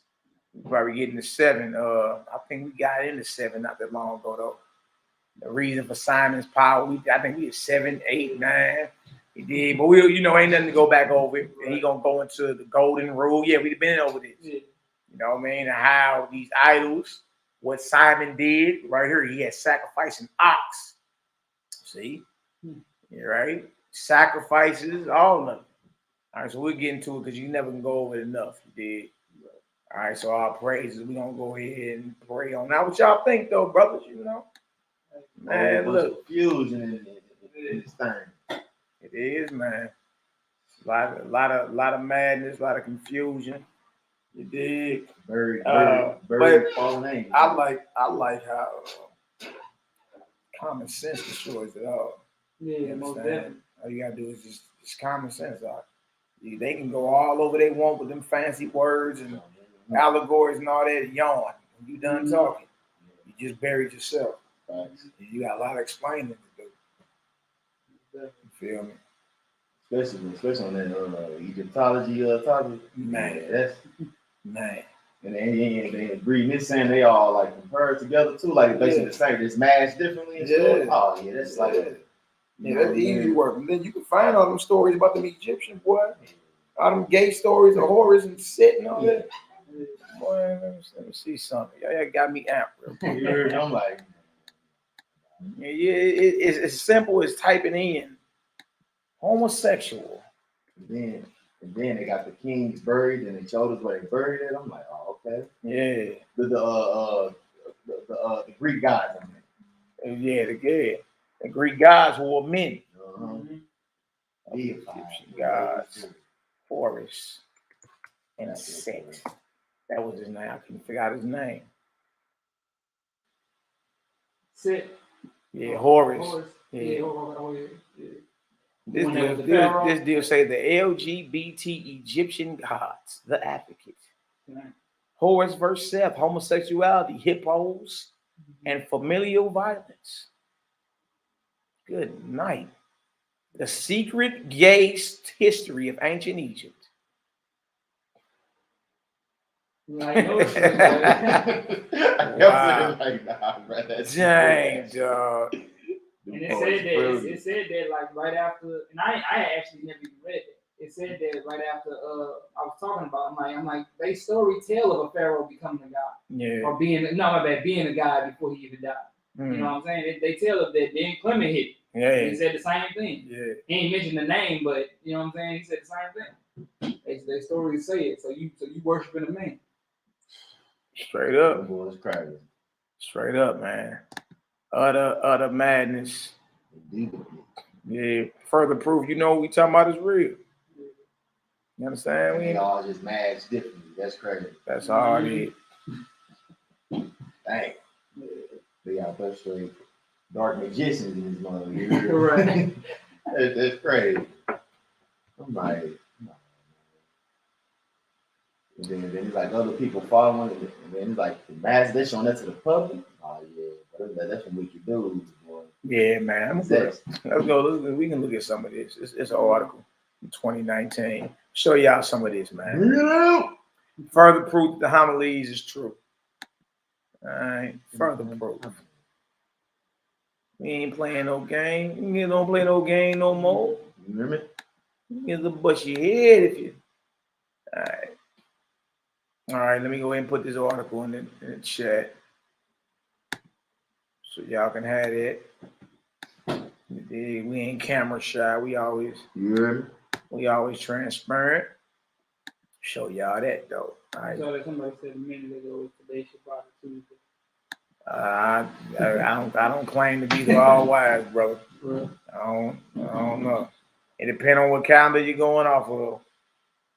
All right, Horus verse Seth, homosexuality, hippos, and familiar violence. Look at these heathens that are right sipping out the same cup. Boy, it's fruity. The Egyptian myth described the contenders of Horus and Seth is as graphic as it is bizarre. All right.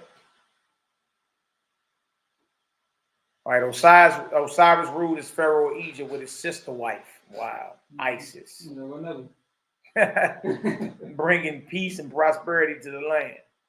But his elder brother Seth, or Set, became insanely jealous and led Osiris to a watery death after tricking him into a perfectly fitted coffin. The story of how he chopped his brother into pieces, which Isis hunted down to reassemble, is a tale for another blog post. This one deals with the power struggle that ensued between the two contenders for the throne, the murderous Seth and Osiris' son, the falcon-headed Horus. The story is told in the Chester Beatty Papyrus, #1. So now you know where to go find it. Chester Beatty. The contenders of Horus and Seth, which dates back to the early Middle Kingdom. Look at this, y'all. 2040 through 1674 before the Common Era. Now, this go back 4,000 years. Oh, yeah, these people were sick back in the day. Yeah. Real. So this ain't nothing that just was made up because somebody hate Egypt. You know what I'm saying? This was around during Moses' time. Yeah. The myth most likely has origins even earlier than that. Yeah. Be warned, parts of this twisted tale get quite graphic. Bring it out. That's supposed to be Isis and Horus on his mama's lap. Seth argues that Horus cannot be king because his breath stinks, an allusion to Horus breastfeeding from his mother Isis, and a dig at his youth. The battle to become Pharaoh of Egypt. As the son of Osiris, Horus presented his claim to the throne to a tribunal of 3 of the most powerful deities in the Egyptian pantheon. The sun god Ra, aka Re, Thoth, the god of wisdom, and Shu, the god of Earth. Thoth and Shu declared Horus the rightful ruler of Egypt. But Ra argued that Seth was more powerful and therefore deserved the throne. The throne is mine by virtue of my strength, Seth said. Let Horus prove that he is better than I, and he can have the throne. Challenge me to what you will. I will prove you the weaker, Horus declared. Hold on, y'all. Okay. Much like the shape-shifting Egyptian gods, Horus and Seth, these hippos battle for dominance. Hippos holding their breath. Seth decided that the first feat of strength would be to have them both turn into hippopotami and sit on the bottom of the Nile. Shape-shifting, huh? Mm-hmm. The first to come up for air would lose. Isis desperately wanted her son to be pharaoh, magically created a copper harpoon, which she threw into the water. Her aim was off, though, and she hit Horus instead of Seth. Realizing this, she pulled free the harpoon and cast it back into the water. This time it sunk into the body of Seth. But the injured god appealed to Isis as her brother, and she caved and helped him. Horus, enraged, emerged from the water. He wasn't worried about losing the first challenge. He was focused on taking revenge on his mother for what he felt was a betrayal. Horus cut off Isis' head, carried it up a mountain, and tossed it away. Talk about mama issues. Mm-hmm. Fear not, though. Thoth picked up Isis' head and reunited it with her body. Homosexual incest and semen-covered lettuce. Tired from decapitating his mother, Horus went to sleep on the mountaintop. Seth snuck up and gouged out his nephew's eyes, burying them in the ground. Overnight, they grew into lotuses. Taking pity on the blinded boy, the cow-headed goddess, Hathor, came to Horus' aid, pouring gazelle milk on his wounds and restoring his sight. The judges wanted the two gods to make amends. They did reconcile, but the wily Seth decided to seduce his nephew. Yeah. Seth wasn't discriminate in his liaisons.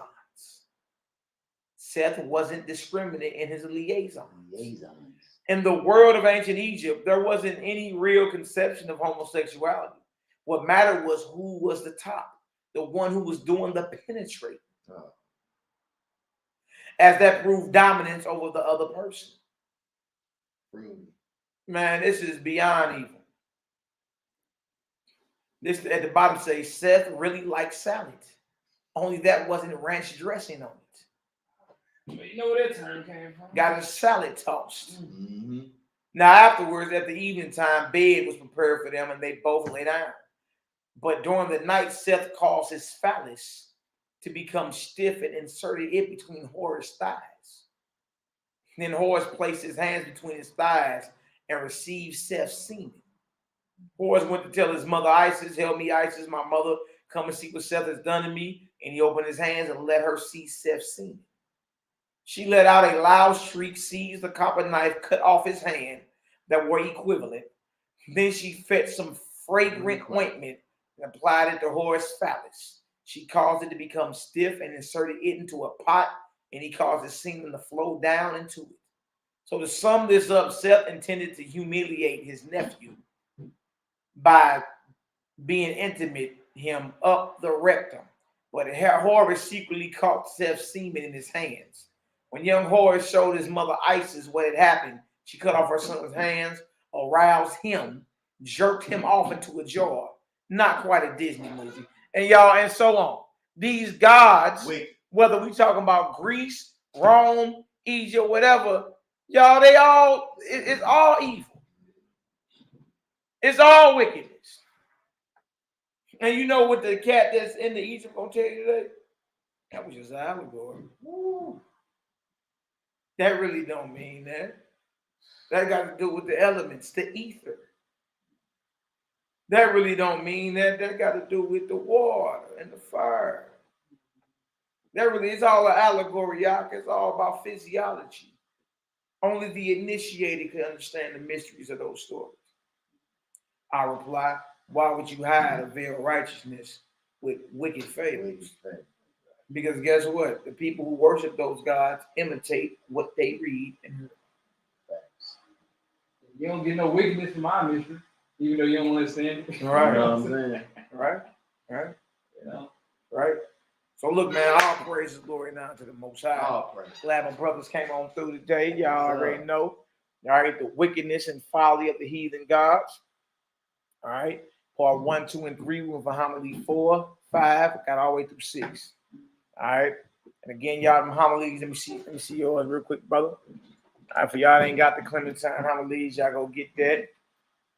You understand? First century documentation dealing. These are Peter's journals, also the Nazarene Acts of the Apostles. All right, Peter's journals. You need to know how to battle. All right, you need to know how to defend the teachings of the Messiah.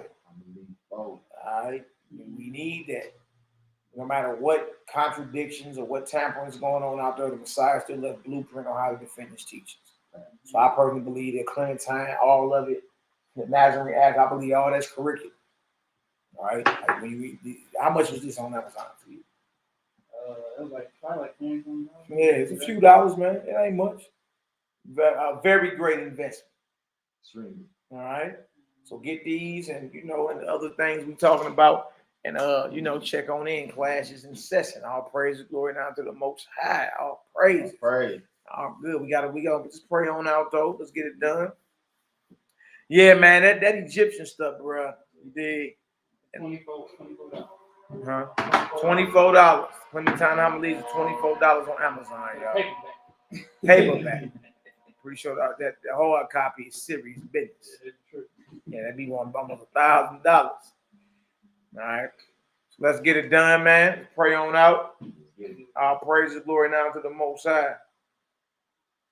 All right. Bang, bang, bang. Ding, ding, ding. All right. Let's see what's going on.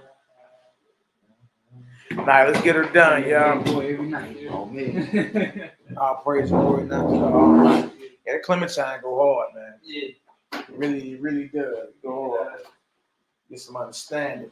You feel me? Even down to the tamperings in the scriptures. You know what I'm saying? Tell you how you're supposed to be looking at the Almighty, how you're supposed to believe him. Yeah. Be righteous, all powerful, all knowing. You understand? Merciful. That he is a God of judgment, though. Judgment will come. If there wasn't no such thing as judgment, there would be no reason to be righteous.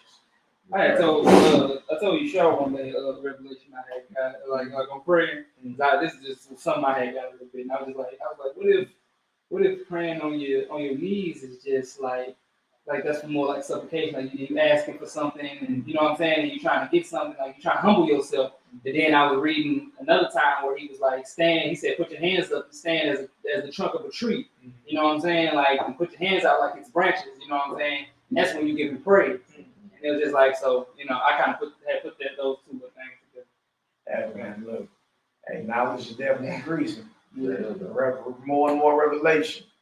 You understand? So, man, all praise and glory now to the Almighty, brother. All praise and glory now to the Most High. All right, let's get her done, my brothers.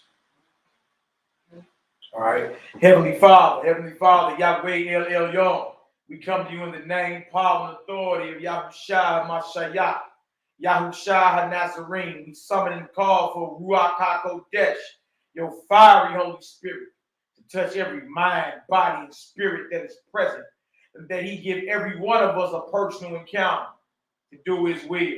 We take authority over the fallen one and all his evil spirits from our position at the right hand of you, Yahweh. Seated above every name that is named, in the power and the authority of Ha'adon, the Master, Yahushua HaMashiach, Yahushua HaNazarene, Malek Yahudim. Use us as your battle axe and weapons of war to come against and attack, to break the back and bind the strong man powerless. Bind the strong man powerless over every heathen nation that is oppressing your precious 12 tribes of Israel this very second. We cast them down and we cast them out into a herd of swine in the name, in the power, and the authority of Yahushua HaNazarene, Malek Yahudim, Yahushua HaMashiach, and by his mighty eternal spirit we pray. Use us as your battle axe and weapons of war. We loosen all your ministering angels of warfare. Send forth your weapons of mass destruction. Send forth your most militant and elite angelic warriors to break the backs and crack the skulls of every ruler of darkness, to break the backs and crack the skulls of every principality over all the worldwide organizations, the 13 bloodlines of the Illuminati, the Rothschild bloodline, the Astor bloodline, the Bundy bloodline, the Collins bloodline, the DuPont bloodline, the Freeman bloodline, the Kennedy bloodline, the Lee bloodline, the Onassis bloodline, the Rockefeller bloodline, the Russell bloodline, the Van Dunn bloodline, and the Merovingian bloodline, the House of Saud over Saudi Arabia, the House of Windsor, all the popes, all the Ayatollahs, every street gang and drug cartel, the Illuminati, the Council on Foreign Relations, all the wicked heathens, all the ruler of darkness. We bind all of them powerless.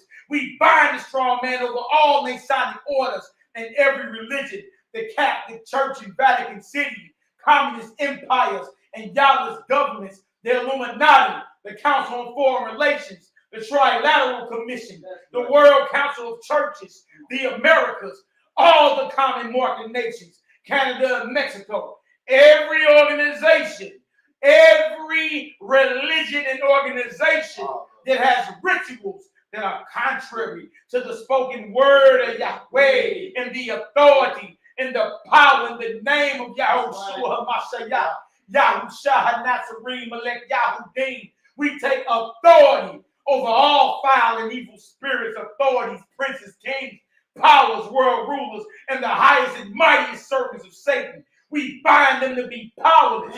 We bind them to be powerless in the mighty name of Yahushua HaMashiach, Yahushua Nazarene, Malek Yahudim, Yahweh, and the authority of Ha'adon, Yahushua HaMashiach.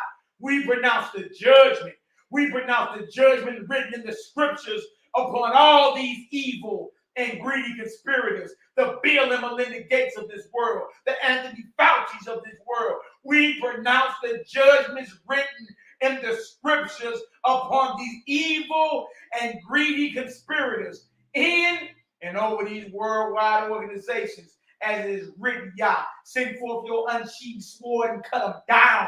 Send forth your fire from your fiery throne and cut them down. Confound all your enemies, Heavenly Father. Every prayer, every bewitchment, every curse, every seduction sent against us, every plan, every plot, every scheme of the adversary sent against us. We strike dead from your right hand. We cut down with your unsheathed sword, and we command it to boomerang.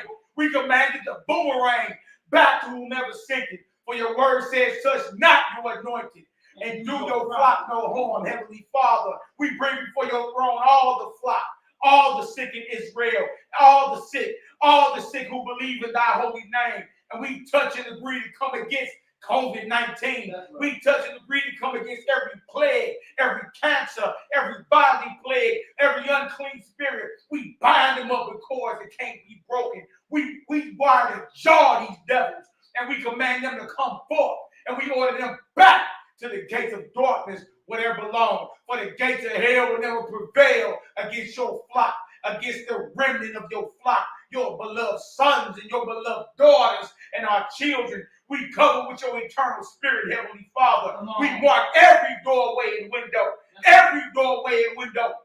to our houses and to our cars and to our mind, body, and spirits with your fiery Holy Spirit, with Ruach HaKodesh, Heavenly Father. We come against every mental disorder in this very hour. We come against dementia. We come against bipolarism. But as far as we concerned, they all devils. We bind them up. Heavenly Father, send forth your lightnings and arrows. Scatter and destroy these devils. We bind them up. We wire their jaws. And we order them back to the gates of hell where they belong. We order them back to the pits of darkness where they belong. For the gates of hell will never prevail. We come against every plan, every plot, every scheme of the kingdom of darkness. Every plan, every plot, every prayer, every curse, every bewitchment, every seduction, every enchantment. We strike dead with your unsheathed sword. Send forth chaos. We call for and command chaos into the midst of Satan's camp. Send forth chaos turn their tongues on one another,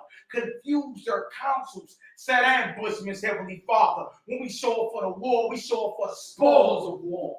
In the power, name, and authority of Yahushua HaMashiach, we command peace within our realm. We command health within our realm. We command wisdom, knowledge, understanding, your counsel, your might, the fear of Yahweh El Elyon, and the spirit of Yahweh El Elyon. All the spirits that comprise of Ruach HaKodesh, we command that within us, and we call for the blessings of Deuteronomy 28 to chase us down and overtake us. We choose to live like your divine sons and daughters this very hour, Heavenly Father. We choose to live fearless out here. We choose to conquer every plague and every disease and every bug these devils are creating in these labs and unleashing on this and unleashing in this earth. We come against them from your right hand. We bind them up from the seat of Mashiach, Yahushua, the Nazarene. We bind them up. We strike them dead with your fiery spirit. We call for the whips and chains of fire for the neck and for the back of Satan.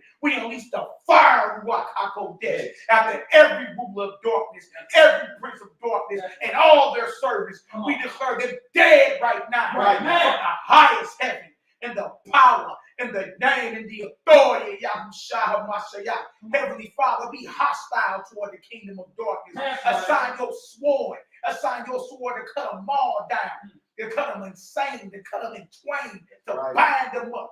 For guess what? They have no power. They have no right of claim. They have no jurisdiction. But we are covered, not with their covering. We are covered with your eternal spirit. In the power, name, and authority of Yahushua HaMashiach, Yahushua Nazarene, Malek Yahudim, we pray and we declare war against the kingdom of darkness. Hallelujah! Hallelujah! Hallelujah! Hallelujah! Hallelujah!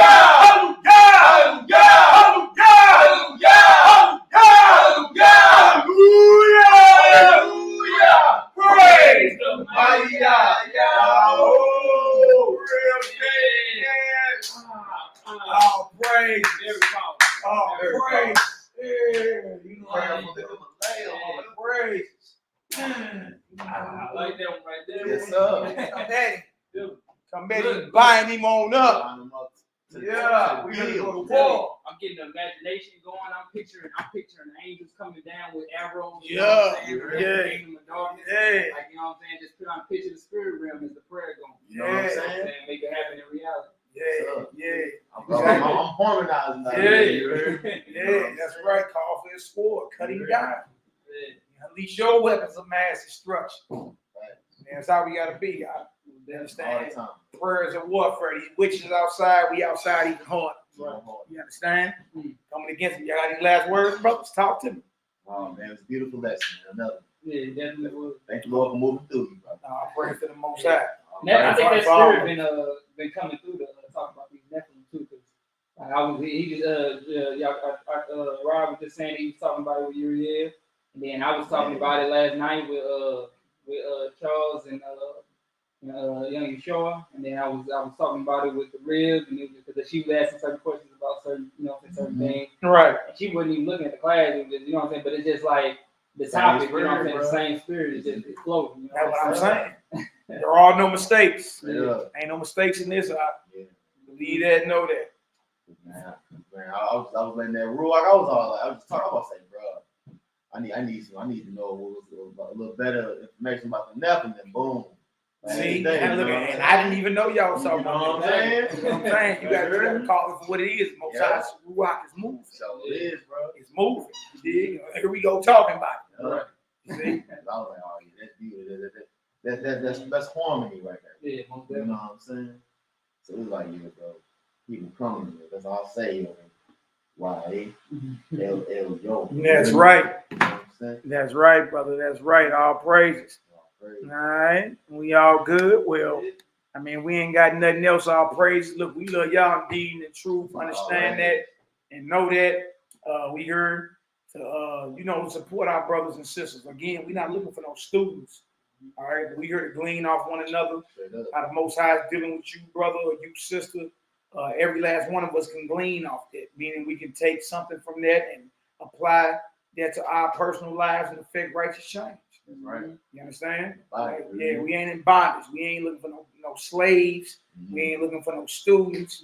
You understand? We here to glean and grow in faith. That's right. Hey, if y'all need brothers and sisters to pray with y'all, you email us prayer requests.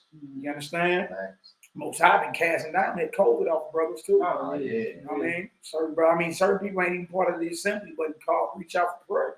You know what I mean? We get on the phone. What? Let's What get it. do you mean? Yeah. And he been casting that sucker down. You know what I mean? So the militant prayers is what it is. In full faith, you understand? Come against these unclean spirits because you got authority over. You understand? Bind them up and tell them they got to go. You know, and like you say, the imagination, that's how I be. Yeah. I be imagining the Most High for sending legions of angels. Right. You understand? So we'll surround us with walls of fire, mark our doorways and windows, guard us from evil seen and unseen. Right. Send forth your weapons of mass destruction. Right. Every angel will under your command. Exactly. Most I gave you that for a reason. Yeah. You definitely got it. Yeah, be hostile toward these devils because they together. They pray at certain times. They unleashing viruses and plagues. Man, look, we pray against them. Right. How about that? From the right hand, from the seat of Messiah, from the right hand of the Heavenly Father. Right. You understand? May the Most High honor all prayer requests in these hours. Right. You know, the Most High want us healed, not sick, man. That's You right. know what I'm saying? Thanks. Living not dead. That's right, huh? Yeah, life. That's right. Stop till you eat now. You hear me? All praise and glory now. Don't stop you, Enoch. All right, y'all. We ain't got nothing else. We about to get on up out of here. Sit on back. EMA said the Enoch calendar. You can download it off the Honor Humility STL Facebook group page. I'm writing a story, a little short story. I'm going to say it. Yeah, you already know, huh? You know, it's all good. Love to hear how the Most High dealing with you. All right. All right, y'all. To the next time. Peace, love, light, healing, and balance. Yeah, And balance is one thing Israel's missing. Balance. Peace, love, light, healing, and balance. To the faithful elect. Don't stop till you eat not. Don't stop till you see Don't Yah. stop till we see y'all. See y'all. Ooh-wee. Say somebody say they don't have Facebook. Email, post your what's your email? Post your email so you can email them one. Bro, say he ain't got Facebook. I don't need it. I just be getting you text and you throw it on YouTube. All right, there you go. Israelite blood. There go the email right there. I'm put it in case you don't see it. Email right there, and she'll make sure you get it. All right. Email, she'll make sure you get it. A lot of that revelation coming out of that too, man. It's a lot of brothers I've been bumping into it, like, yeah, I've been seeing that about that 364 days, like it makes sense. So the only thing about anything about calendars and all that is all theoretical until you actually live through it. Past 16 years, I've been on what they call the Israelite calendar or the Jewish calendar. So I've witnessed the disrupting of the years, the adding of a 13th month. It did. The Enoch calendar is 364 days, and the days don't shift. And it line up with Enoch and the calendar that he got in Book of Enoch, the first Book of Enoch, chapter 71, I think it is on in. It goes through the portals, the sun and the moon rise and set through for 30 days this time, 31 days this month, 31 days. You feel me? And all come out 364. All right, so we on that now, and you know we'll just see how it's supposed to be consistent. So we're gonna see how consistent it is. Think about any type of calendar, you gotta have the experience, right? So I haven't been on it a year to see, you dig? But we on it now. We gonna see. You know, what I have been on is what most Israelites use, and I've personally seen the 13th months added, and, you know what I mean, and barley crops ain't, people say the barley ain't counted yet in Israel, and it's all type of stuff. You know what I mean? I've seen it. I've seen us have to make up extra months and different days to coincide with the seasons. All right. So, I mean, that's just being real. Yeah. All right. All right. So, y'all got email. Y'all go ahead and get at them. If you don't got the Enoch calendar, that look like that's the calendar we're going to be going with. You know what I mean? Let's get it done. All praise, glory now to the Most High. We out here. Hallelujah. Shalom. Yes, sir.